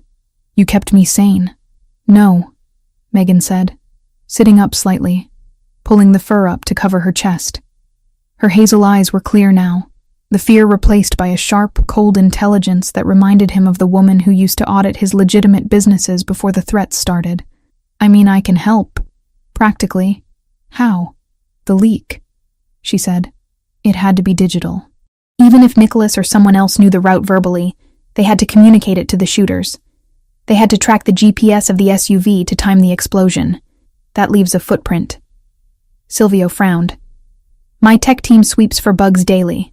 Your tech team is looking for external threats," Megan countered. "They aren't looking for authorized users moving data through back doors. I used to audit your books, Silvio. I know how the money moves, but I also know how the information moves. If someone inside sent that location, they used the internal network to do it so it wouldn't flag the external firewalls." She looked at the tablet on the wall, the one controlling the security grid. "Do we have a secure link to the main server from here?" she asked. Silvio nodded slowly, a look of intrigue replacing the exhaustion on his face. "Yes. This place is hardwired into the mainframe. It's a mirror of my office." "Then give me access," she said. "Give me the admin codes. While everyone thinks we're dead or running, I can go through the logs. I can see who accessed the travel itinerary and who pinged the car's GPS in real time." Silvio studied her. He saw the shift. She wasn't the trembling maid anymore. She wasn't just his wife. She was a partner. She was offering to step into the war, not just hide behind him. "It will be dangerous," he warned. "If you find something. Once you know, there is no going back. You become a target again." "I've been a target for 4 years," Megan said hard. "I'm done running. I want to know who killed my time with my mother. I want to know who stole my life." Silvio reached up and cupped her cheek. He smiled, a dark, terrifying expression that mirrored her own newfound resolve. "That's my girl," he whispered. The morning sun hit the glass walls of the fortress with blinding brilliance, turning the snow-covered world outside into a sheet of white fire. Megan woke up alone on the sofa. For a second, panic flared. The old reflex of waking up to an empty apartment. But then she smelled coffee. She sat up, wrapping the fur blanket around herself. Her body ached, a pleasant, sore reminder of the night before. She looked around. Silvio was standing by the kitchen island, dressed in fresh clothes he must have found in the cabin's supply. Black tactical pants and a gray thermal shirt that stretched tight over his chest. He was on the phone, speaking in rapid, hushed Italian. He saw her move and hung up immediately. "Good morning," he said. He walked over with a mug of coffee, steaming and black, just the way she used to take it. "Morning." She took the cup, her fingers brushing his. "Is everything okay?" "The wound?" "Stiff," he admitted, touching his side. "But fine." The bleeding stopped. He leaned against the island, crossing his arms. "I made some calls. The official story is that we are missing. presumed dead or critically injured. The car wreck looked bad enough to sell it. The 'Ndrangheta is celebrating. Chiardoni thinks he won. Good. Megan blew on her coffee. Let them celebrate. It makes them sloppy. Alexander is fine, Silvio added, answering the question he knew she was about to ask. He has a concussion and a broken arm, but he managed to limp the SUV to the extraction point. He's in a safe house downtown. Thank God, Megan breathed. Now. Silvio pushed a sleek silver laptop across the granite countertop toward her. You asked for access. Megan stood up, clutching the blanket like a toga. She walked to the counter and looked at the computer. It was already booted up, the login screen for the Rinaldi private server blinking a cursor. I need your credentials for the initial handshake, she said. Silvio typed in a long string of characters. The screen flashed red, then green. Access granted. Megan sat on the bar stool. She cracked her knuckles, a habit from her college days before exams. She wasn't looking at spreadsheets of money this time. She was looking at data packets, login timestamps, and encrypted communication logs. Okay, she muttered, her eyes scanning the code. The ambush happened at 11:42 p.m. That means the signal had to go out between 11:30 and 11:40 to get the shooters in position. Silvio stood behind her, watching the screen over her shoulder. He didn't understand the raw code as well as she did, but he understood the patterns she was hunting. Filter by user clearance level, Silvio suggested. Only level 4 and above knew the route. Already doing it, Megan's fingers flew across the keys. Nicholas, Marco, you, Alexander, and... Wait, she frowned, leaning closer to the screen. What is it? Silvio asked, sensing the tension in her shoulders. There's a ghost protocol here. She pointed to a line of gray text hidden beneath the standard traffic. Someone ran a shadow mirror on your GPS. It wasn't a direct query, it was a passive tap. They didn't ask the car where it was. They asked the phone paired to the car where it was. My phone? Silvio touched his pocket. No, Megan shook her head. Your phone is encrypted with military-grade shielding. Alexander's is too. This tap, it came from a device that was authorized but had lower security protocols. She traced the IP address back through the server tunnels. It was bouncing around, trying to hide, but whoever set it up had been arrogant. They hadn't expected an audit this fast. They hadn't cleared the cache. Got you, she whispered. She hit enter. The location of the device popped up. It wasn't a phone, Megan said, her blood running cold. It was the tablet, the inventory tablet used in the estate kitchen. Silvio froze. The kitchen? Who has access to the kitchen inventory tablet? Megan asked, turning to look at him. It's on the main Wi-Fi, but it doesn't have the same firewalls as the security office. Silvio's face darkened. The chef, the supply delivery guys, and... He trailed off, a realization hitting him.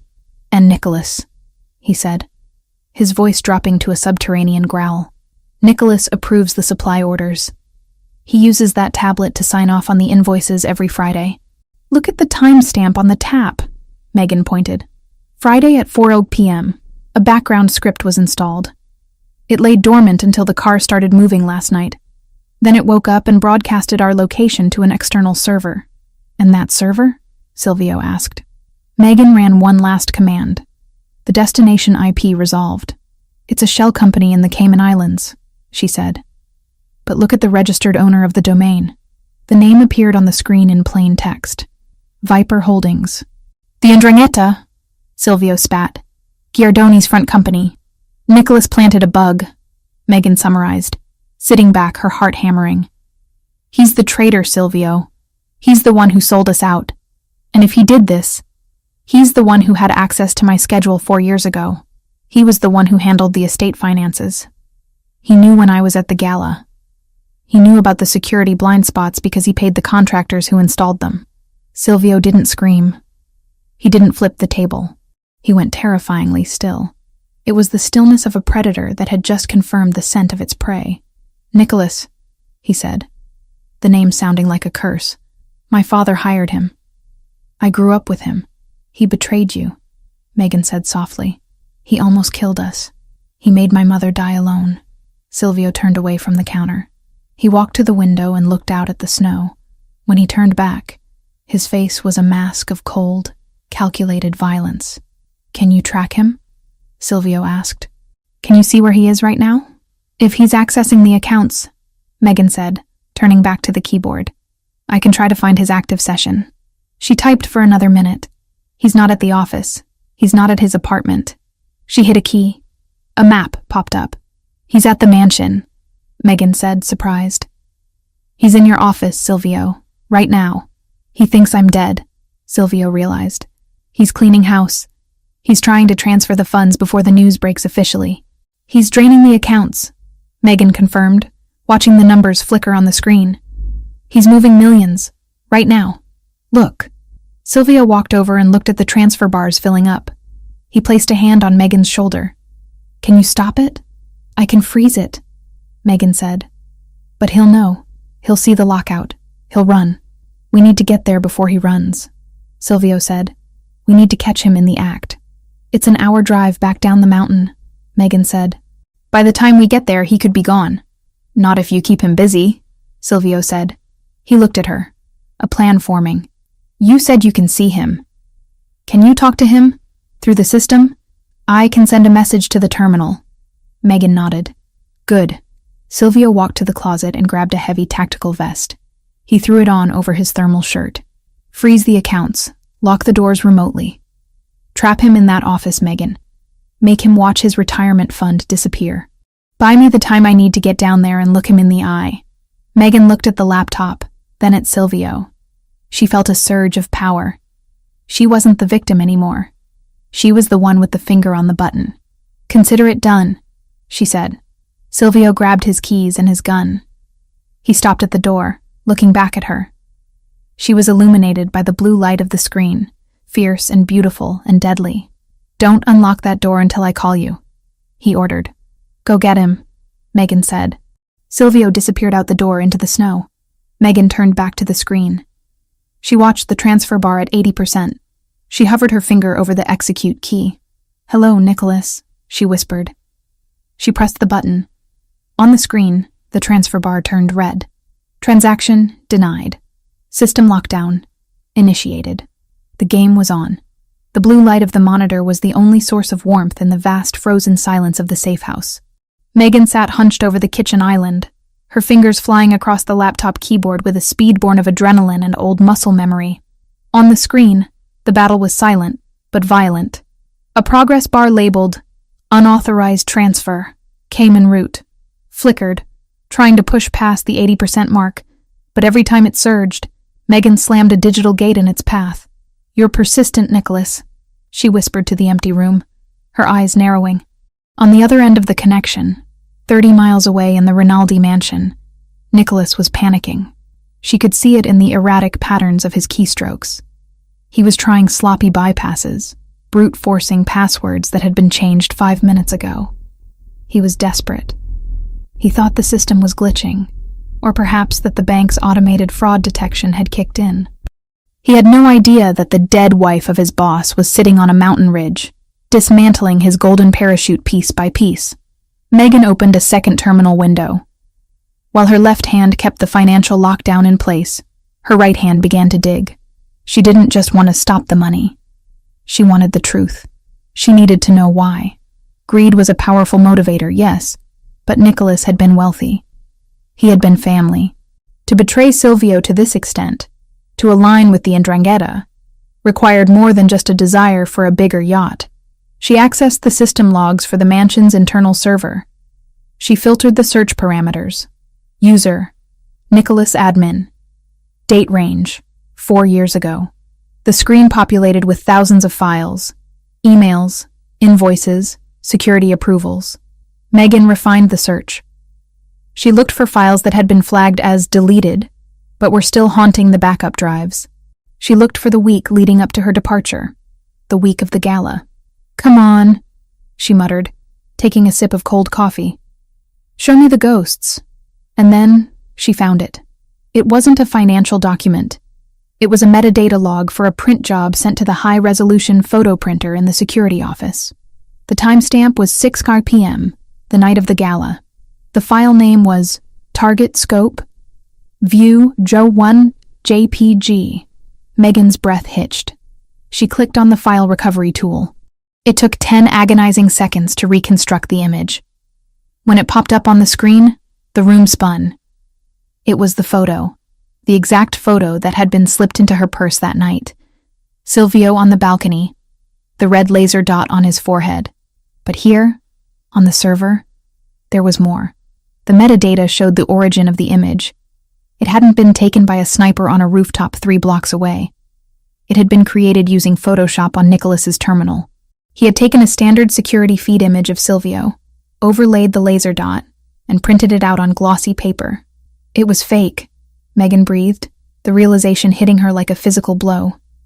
It was never real. There was no sniper. She clicked on the next file.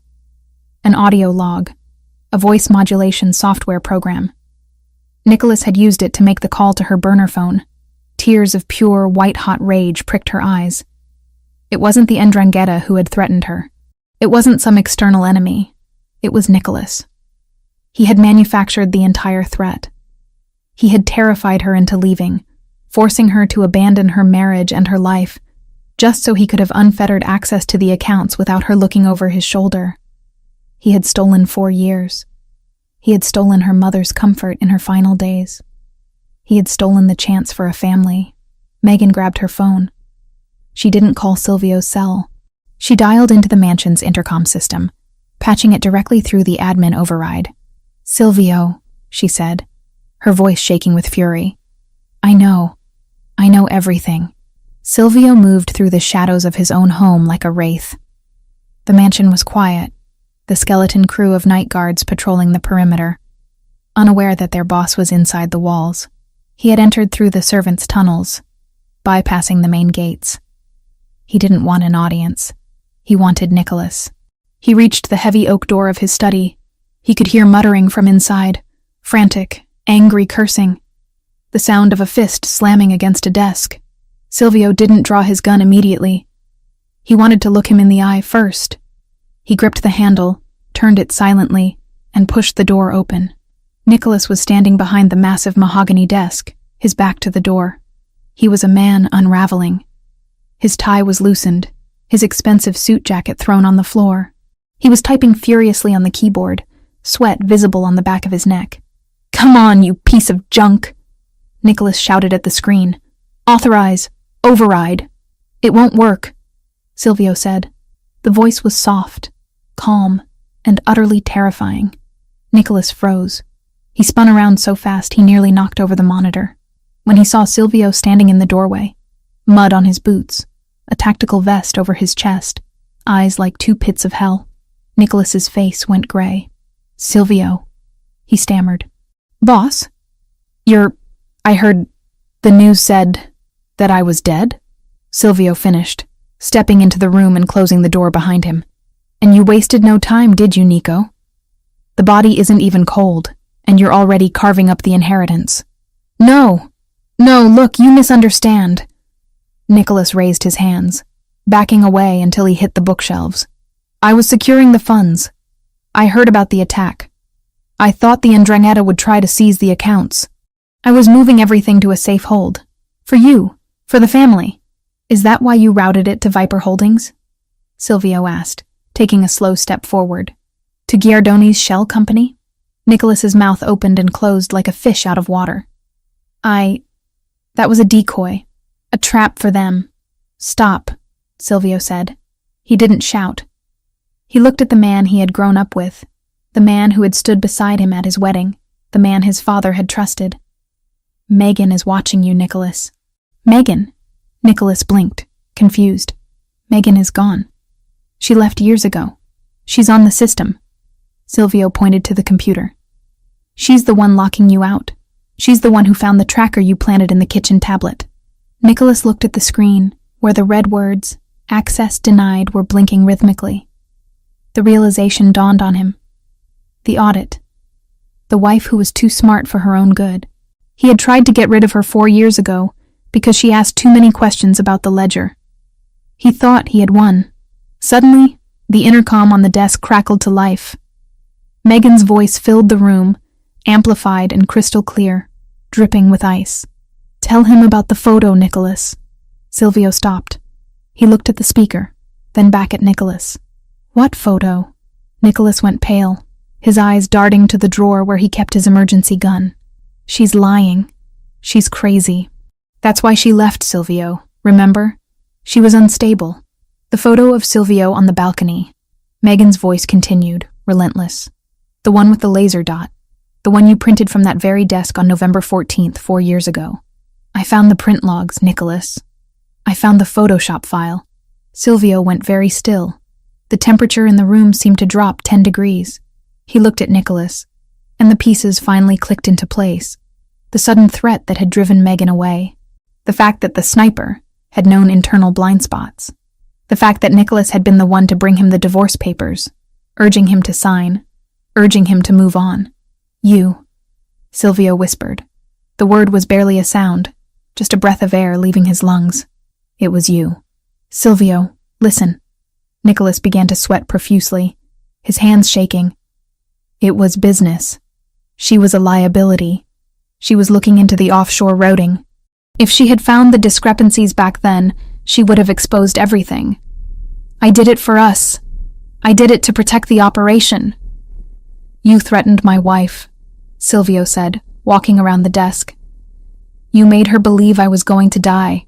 You made her leave me." "I saved you from a scandal," Nicholas yelled, his desperation turning into aggression.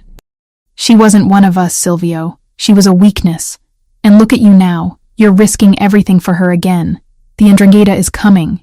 Giardoni knows you're vulnerable. If you kill me, you lose the only person who knows where the money is." "Megan has the money," Silvio said, stopping inches from Nicholas. "She froze it. She has the keys. I don't need you for the money, Nico." Nicholas scrambled backward, his hand fumbling for the drawer handle. "Silvio, wait. We're brothers. We grew up together. Brothers don't steal time," Silvio said. "You stole 4 years. Do you know what she went through? Do you know she starved? Do you know her mother died while she was scraping pennies together because of your lie?" "I didn't kill her mother," Nicholas screamed, yanking the drawer open. He lifted the gun, a snub-nosed revolver. Silvio didn't flinch. He didn't even blink. He moved with a speed that defied his size. Before Nicholas could level the weapon, Silvio's hand shot out, clamping around the barrel and Nicholas's fingers. He twisted the gun upward and inward with a sickening crunch of breaking bone. Nicholas screamed, dropping to his knees. The gun clattered to the floor. Silvio stood over him, looking down with eyes that held no humanity, only the cold, dead vacuum of space. "She kept me safe by leaving," Silvio said softly. "She sacrificed everything, because she thought a bullet was coming for me. She loved me that much." He reached down and picked up the revolver. He weighed it in his hand. "You wanted to be the sniper, Nicholas?" Silvio asked. "You wanted to call the shots?" "Silvio, please," Nicholas sobbed, clutching his broken hand. "I can fix it. I can make a deal with Giardoni. I can—" "Megan," Silvio said, raising his voice slightly to be heard by the intercom. "Are you there?" "I'm here," her voice came back, steady but tight. "Close the connection," Silvio ordered. "You don't need to hear this." "Silvio, close it." There was a pause, and then the sound of the line cutting dead. The speaker went silent. Silvio looked back at Nicholas. "You took my life away for 4 years. You made my wife live in hell." "I'm sorry," Nicholas wailed. "I know," Silvio said. He raised the gun. The sound of the shot was muffled by the heavy acoustic paneling of the study. One shot. Clean. Final. Nicholas crumpled to the floor, the silence returning to the room instantly. Silvio stood there for a long moment, staring at the body of the man he had once called brother. He didn't feel triumph. He didn't feel relief. He felt a deep, hollow exhaustion. But beneath it, he felt the beginning of peace. The lie was dead. The rot had been cut out. He walked over to the computer. The screen still showed the access denied message Megan had initiated. He reached into his pocket and pulled out his phone. He dialed the safe house. "It's done," he said when she answered. "Are you okay?" Megan asked. Her voice was small, stripped of the digital armor she had worn during the hack. "No," Silvio admitted, wiping a splatter of blood from his cheek. "But I will be. Nicholas is gone." "Silvio, there's something else," Megan said, her tone shifting to urgency. "Now that Nicholas is offline, the system is showing incoming traffic. Not financial. Physical." Silvio frowned, walking to the window and peering through the blinds at the dark grounds of the estate. "What do you mean?" "Nicholas had a dead man switch," Megan explained, her fingers typing rapidly in the background. "Or a failsafe. When his heartbeat monitor disconnected, he was wearing a smartwatch linked to the server. It sent a signal out. Not to the police. To Giardoni," Silvio realized, his grip on the phone tightening. "The perimeter sensors just lit up," Megan said, her voice rising in panic. "Silvio, they aren't just coming. They're already there. The 'Ndrangheta. They were waiting for Nicholas to give the all clear, or for him to die. They're breaching the east gate." Silvio looked out the window. In the distance, near the tree line, he saw a shadow move. Then another. Then the flash of a muzzle suppressor. "The siege," Silvio muttered. "They want the mansion. They want to wipe us out while they think we're weak." "Get out of there," Megan screamed. "Get to the tunnels." "No," Silvio said, a cold calm settling over him. He checked the load in the revolver and then holstered it, reaching for his own semi-automatic on his hip. "If I run, they burn this house down. They take everything. My father's legacy, our memories, the room where I kept your things. Silvio, don't be stupid. It's just a house. It's our fortress," he corrected. "And I am done running. Let them come. I have the high ground, and I have you." "Me? Can you access the automated defenses?" Silvio asked. "The shutters? The gas suppression systems in the hallways? The smart locks?" "Yes," Megan said, her breath catching. "I have full admin control." "Then you're not just watching," Silvio said, moving toward the hallway. "You're my eyes. You're my overwatch. I'm going to hunt them, Megan. And you're going to tell me where they are." "Okay," Megan breathed. "Okay. I see 3 targets moving toward the kitchen entrance. 2 more at the garage." "Kitchen first," Silvio said. "Lock the garage doors. Trap the 2 inside. I'll deal with the 3 in the kitchen." "Done," she said. The sound of keystrokes was furious. "Garage sealed. They're banging on the doors. The kitchen group is inside. They're moving toward the stairs. I'm waiting for them," Silvio said, stepping into the shadows of the grand staircase. The grief was gone. The betrayal was buried with Nicholas. Now, there was only the war. And for the first time, the Rinaldi family was fighting it together. "Guide me, Bella," Silvio whispered. "Let's finish this." The silence of the Rinaldi estate was a deception. To the 5 men moving silently through the manicured hedges of the east garden, the mansion looked like a sleeping beast. Dark, quiet, and vulnerable. They wore tactical black, their faces covered by balaclavas, moving with the practiced efficiency of a hit squad that had done this a dozen times before. They believed the intelligence they had been sold. The boss was missing, likely dead. The traitor Nicholas was inside clearing the way, and the house was empty of resistance. They were wrong. High above them, in the fortified study on the 2nd floor, Megan Collins watched their heat signatures glowing red on the high-definition monitors. She sat in Silvio's leather chair, the massive desk feeling too big for her, but the power at her fingertips feeling just right. She wasn't trembling anymore. The fear that had paralyzed her in the hotel hallway, the grief that had hollowed her out for 4 years, it had all been distilled into a cold, sharp clarity. She pressed the earpiece deeper into her ear, her eyes darting between the camera feeds. "I see 5, she whispered, her voice steady. 3 breaching the kitchen service entrance, 2 circling toward the library patio doors. Let the patio team get to the glass." Silvio's voice came back, calm and lethal in her ear. "I want them confident. Focus on the kitchen." Megan's fingers hovered over the command console. The software interface was a map of the house, a digital chessboard where she controlled the walls themselves. "Kitchen team is cutting the lock. They're in." On screen 3, she watched the grainier night vision feed of the industrial kitchen. 3 shadows slipped inside, weapons raised, scanning the stainless steel counters and the hanging copper pots. They moved past the massive walk-in freezer, heading for the hallway that led to the main atrium. "They're moving to the corridor," Megan reported. "Silvio, they're heading right for you." "Not yet," Silvio said. "Isolate them." Megan tapped the command key. "Execute. Protocol 4. Sector lockdown." Downstairs, the heavy, fire-rated steel doors at both ends of the kitchen slammed shut simultaneously. The sound was like a thunderclap, booming through the house. The 3 men on the screen spun around, weapons raised, realizing too late that the open layout of the mansion had just become a series of cages. They rushed the door leading to the hallway, kicking it, but the magnetic locks engaged with a hum that Megan could see on her status bar.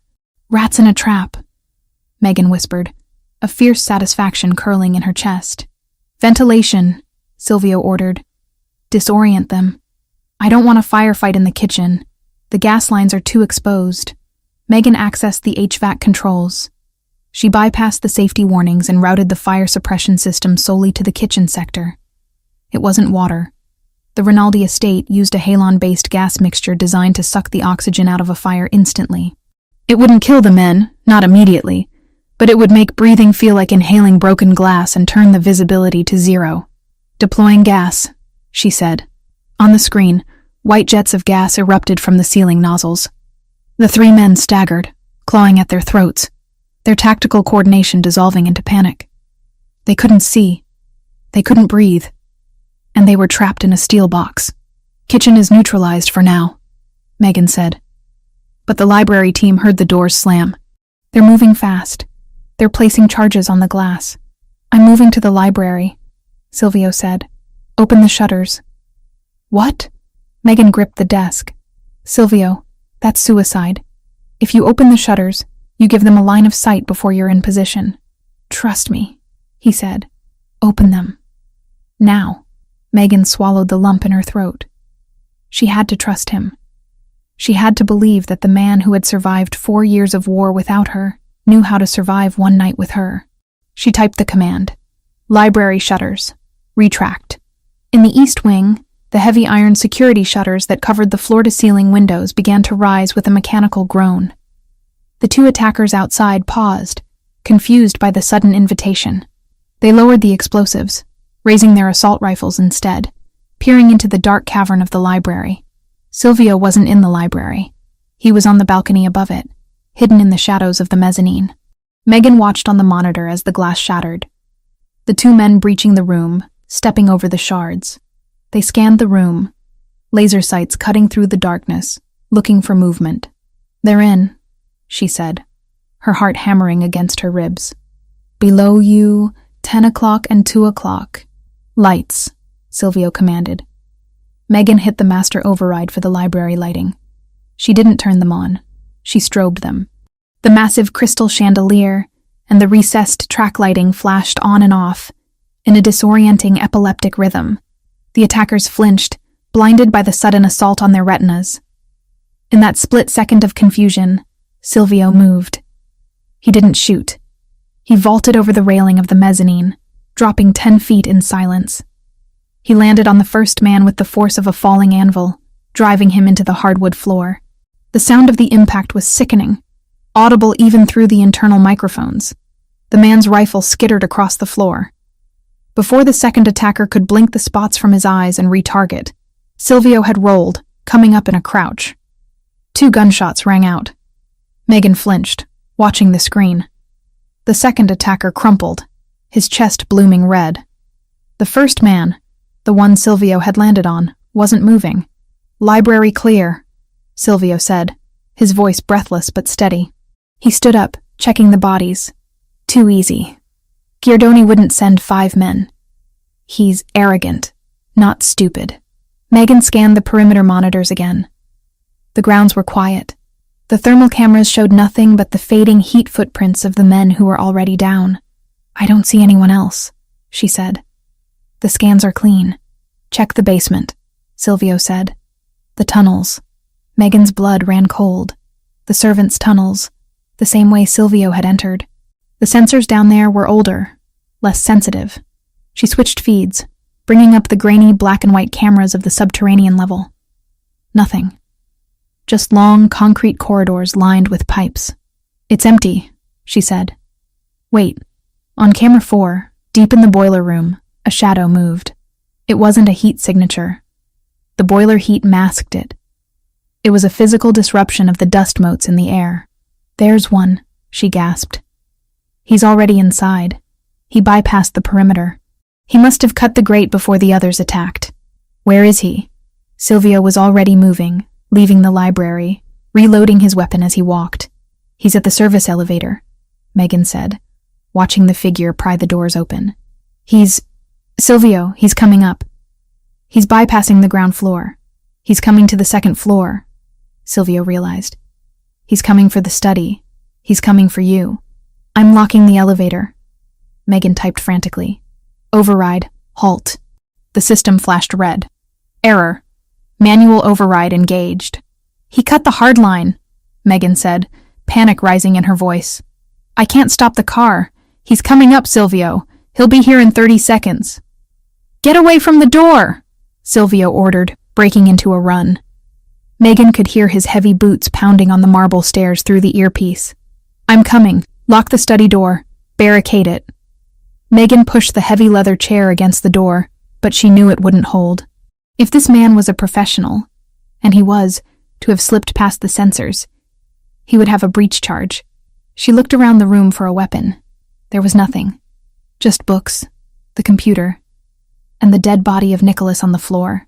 She looked at Nicholas. She looked at the gun Silvio had dropped after shooting him, the snub-nosed revolver. She scrambled across the room, her silk dress rustling. She picked up the gun. It was heavy, cold, and smelled of spent powder. She had never fired a gun in her life. She checked the cylinder. 4 rounds left. The elevator chimed down the hall. "He's on the floor," Megan whispered into the earpiece. "I'm at the top of the stairs," Silvio panted. "I see him." Gunfire erupted in the hallway.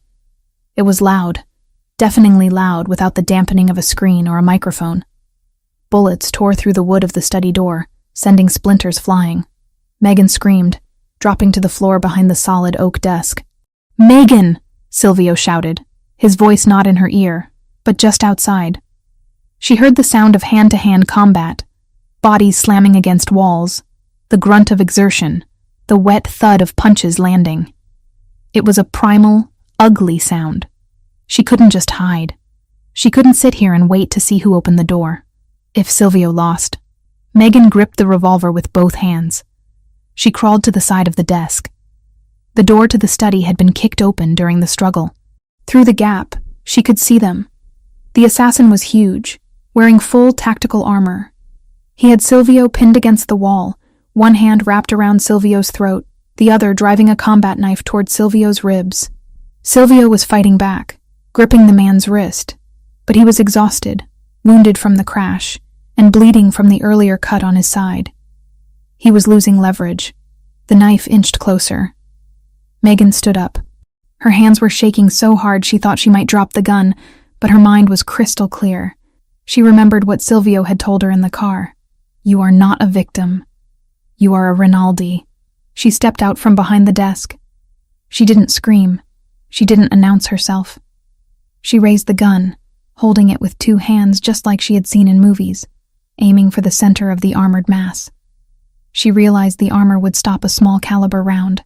She had to aim higher. She adjusted her aim. The assassin's head was a moving target, but his leg, the one bracing his weight, was exposed. Megan pulled the trigger. The recoil was shocking, jerking her arms up, the sound exploding in the confined space. The bullet struck the assassin in the back of the thigh, just above the knee protection. He roared in pain, his leg buckling under him. The knife slipped, slicing a shallow gash across Silvio's forearm, but missing the vital organs. The sudden loss of balance was all Silvio needed. As the man fell, Silvio twisted, breaking the chokehold. He didn't hesitate. He grabbed the assassin's own knife hand, driving his knee into the man's solar plexus, doubling him over. Silvio wrenched the knife free and drove it downward in a blur of motion. The assassin went limp, sliding down the wall to the floor. Silence returned to the hallway, ringing and absolute. Silvio stood there, heaving for breath, blood dripping from his arm, his shirt torn, his knuckles raw. He looked at the body, then he looked up. He looked at Megan. She was standing in the doorway of the study, the smoking revolver still clutched in her hands, her face pale but her eyes fierce. She wasn't fainting. She wasn't crying. She was standing her ground. Silvio walked toward her. He didn't run. He walked with a slow, deliberate gravity. He reached her and gently pried the gun from her fingers, setting it on the hallway table without looking at it. "You shot him," Silvio said, his voice raspy. "He was hurting you," Megan whispered. Silvio looked at her, and the look in his eyes was so intense it almost buckled her knees. It wasn't just love. It was reverence. It was the look of a man who had found his equal in the wreckage of a disaster. "You saved my life," he said. "Again. We're even." She managed a weak smile. Silvio shook his head. He reached out and pulled her into him, burying his face in her neck, holding her so tight she could feel the tremors in his muscles. He didn't care about the blood, the sweat, or the dead bodies in his house. He only cared about the warm, living weight of her in his arms. "We are not even," he murmured against her skin. "We are one. There is no score anymore." He pulled back, cupping her face, his thumbs smearing a speck of dust on her cheek. "Is it over?" Megan asked, leaning into his touch. "The breach is over," Silvio said, looking down the hall at the carnage. "But the message has just been sent." He walked her back into the study, away from the sight of the body. He went to the computer, which was still flashing the status of the house. Kitchen. Secure. Library. Secure. Perimeter. Silent. "Nicholas is dead," Silvio said, looking at the body of the accountant. "The hit squad is dead. And Giardoni is sitting in his club waiting for a phone call that is never going to come." "What do we do?" Megan asked. Silvio picked up the phone, Nicholas's phone, which had fallen on the floor. He unlocked it using the dead man's thumb. He found the last number dialed. Viper Holdings. He hit call. He put it on speaker. It rang twice. "Is it done?" Giardoni's voice came through, eager and impatient. "Is Rinaldi dead?" Silvio looked at Megan. He signaled for her to speak. Megan leaned over the phone. Her voice was steady, cold, and carried the weight of a woman who had walked through fire and come out holding the match. "Room service is closed, Franco," she said. There was a stunned silence on the other end. "Megan?" Giardoni choked out. "And so is your account," Silvio added, his voice like grinding stone. "I suggest you run, Franco. Although, with $0 in your offshore funds, I don't think you'll get very far." He hung up the phone. Silvio turned to Megan. The adrenaline was fading, replaced by a bone-deep exhaustion. But beneath it, the foundation of their future was setting like concrete. They had survived the lie. They had survived the poverty. They had survived the bullet. "We need to clean this up," Silvio said, looking around the room. "We will," Megan said. She reached out and took his hand, her fingers interlacing with his, blood and all. "But first, I think I need to sit down." Silvio laughed, a genuine, relieved sound that broke the tension. He lifted her up, carrying her out of the office, stepping over the debris of their war. He carried her down the hall to their bedroom, the one place that was still untouched, still pure. "I told you," he whispered as he kicked the bedroom door shut, locking the world out one last time. "I handle the rest. You just breathe." And as Megan laid her head on his chest, listening to the steady, victorious rhythm of his heart, she finally did. The siege was over. The queen was home, and the king was never letting her go again. The snow that had blanketed the Rinaldi estate during the siege had long since melted, replaced by the vibrant, verdant green of early spring. The air, once thick with the smell of gunpowder and the metallic tang of fear, now carried the scent of blooming jasmine and wet earth. 3 months had passed since the night the world almost ended in the upstairs hallway, and in that time, the landscape of the city had changed just as drastically as the seasons. Silvio stood on the wide stone balcony of the master suite, leaning against the railing with a glass of sparkling water in his hand. He wasn't wearing a suit. For the first time in his adult life, on a Tuesday morning, the capo of the Rinaldi family was wearing a simple white linen shirt, the sleeves rolled up to his elbows, and casual trousers. He looked out over the gardens, watching the landscaping crew replant the hedges that had been trampled by the 'Ndrangheta hit squad. There were no more shadows in his eyes. The constant predatory scanning of the perimeter that had defined his existence for 4 years had softened into a watchful but peaceful guardianship. The war was over. It hadn't ended with a bang, but with a whimper. After Nicholas's betrayal was exposed and his accounts frozen by Megan, Franco Giardoni's empire had collapsed from the inside out. Without the Rinaldi funds he had been promised, Giardoni couldn't pay his mercenaries. His alliances crumbled. The last Silvio heard, the once feared boss of the 'Ndrangheta was hiding in a basement in Calabria, running from his own unpaid soldiers. The Rinaldi organization had absorbed the territory without firing a single shot.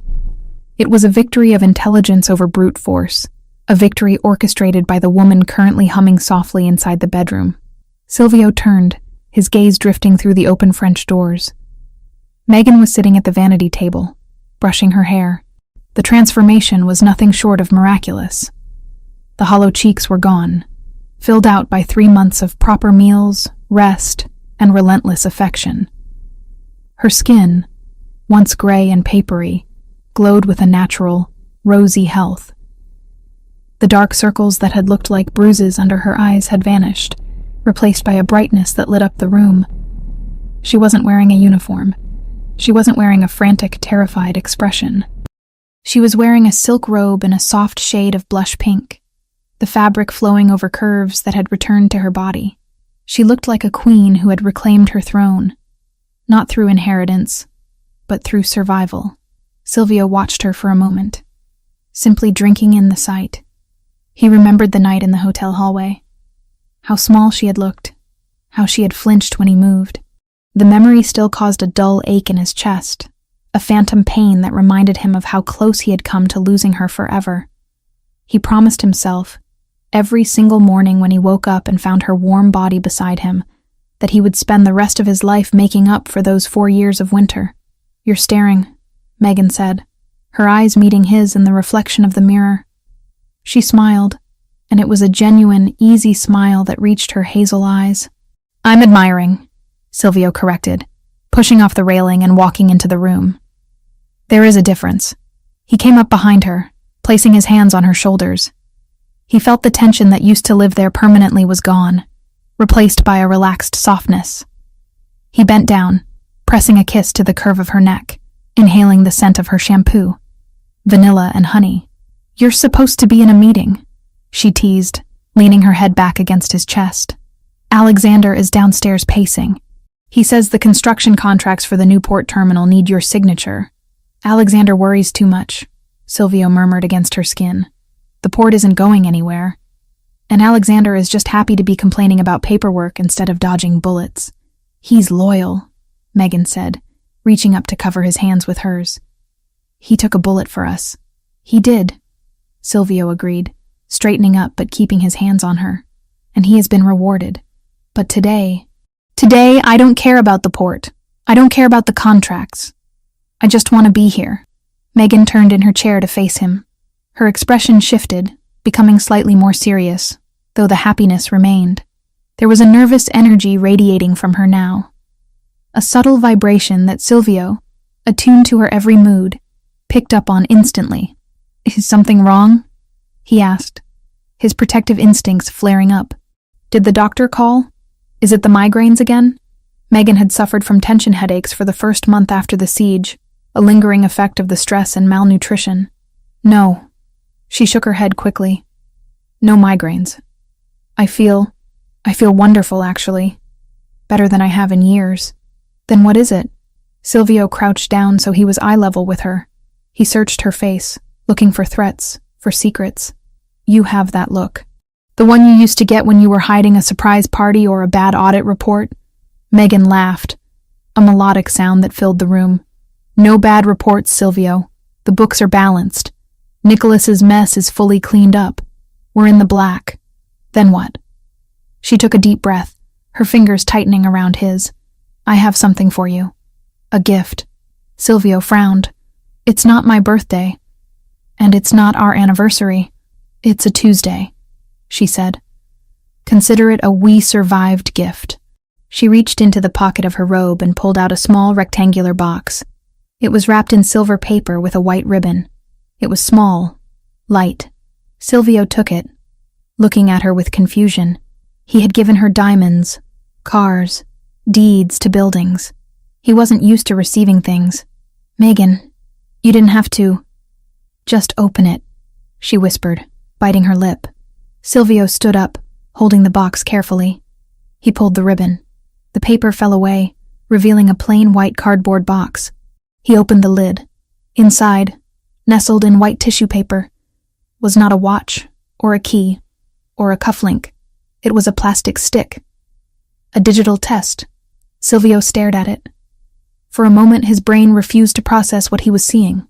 He saw the small screen on the device. He saw the word written there in black digital letters. Pregnant. The world stopped. The birds outside stopped singing. The wind stopped blowing. The only sound was the roar of blood in his own ears. He looked at the stick. Then he looked at Megan. Then back at the stick. Is this... His voice failed him. He cleared his throat, trying to speak past the sudden, massive lump that had formed there.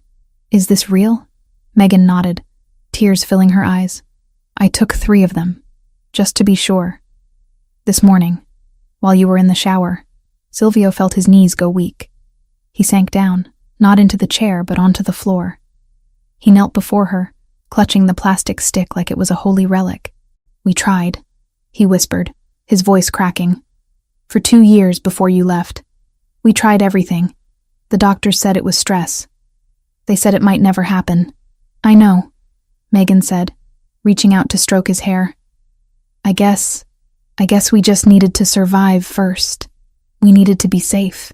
Silvio dropped his head, resting his forehead against her knees. His shoulders began to shake. He wasn't sobbing loudly. He was weeping silently, a release of tension so deep it felt like his soul was unspooling. For years, he had accepted that his legacy would end with him. He had accepted that the violence of his life demanded a price, and that price was a family. He had made peace with being the last Rinaldi. And then, when Megan left, he had accepted that he would die alone. But now, he lifted his head. His eyes were red, shining with a raw vulnerability that no one in the underworld had ever seen or would ever see. A baby, he said, testing the word. Our baby. Yes. Megan smiled through her own tears. Due in the winter. Silvio reached out, his large, calloused hand trembling as he placed it on her stomach. There was no bump yet, nothing to feel but the silk of her robe and the warmth of her skin. But to him, the connection was instant and electric. Beneath his palm, a new life was starting. A life created not from obligation, but from a love that had walked through fire and refused to burn. I will keep you safe, he vowed, speaking to her stomach with a fierce, terrifying intensity. I will burn the world down before I let anything touch you. You hear me? Nothing will ever hurt you. Silvio, Megan said softly, cupping his face and making him look at her. You don't have to burn the world down anymore. The world knows. They know not to touch us. I will make sure they remember, he swore. He leaned forward and kissed her stomach, a devout, reverent press of his lips against the fabric. Then he stood up, pulling her with him. He hugged her, lifting her off her feet, burying his face in her neck. He held her as if she were made of glass, yet anchored her as if she were the only solid thing in the universe. Are you happy? She asked against his shoulder. Silvio pulled back. He looked at the woman who had scrubbed floors to save him. He looked at the woman who had walked into a gunfight with a revolver to save him. He looked at the mother of his child.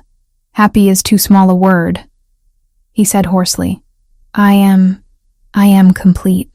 He took her hand and led her back toward the balcony doors. The sun was higher now, bathing the room in golden light. The darkness of the hotel corridor, the cold of the mountain safe house, the blood on the study floor, it all felt like a different lifetime. They stepped out onto the balcony. Below, Alexander looked up from the garden path. He saw them. Silvio standing tall and proud, Megan glowing beside him. Alexander paused, seeing the look on his boss's face. He didn't need to be told. He smiled, gave a sharp nod, and turned away, giving them their privacy. "What happens now?"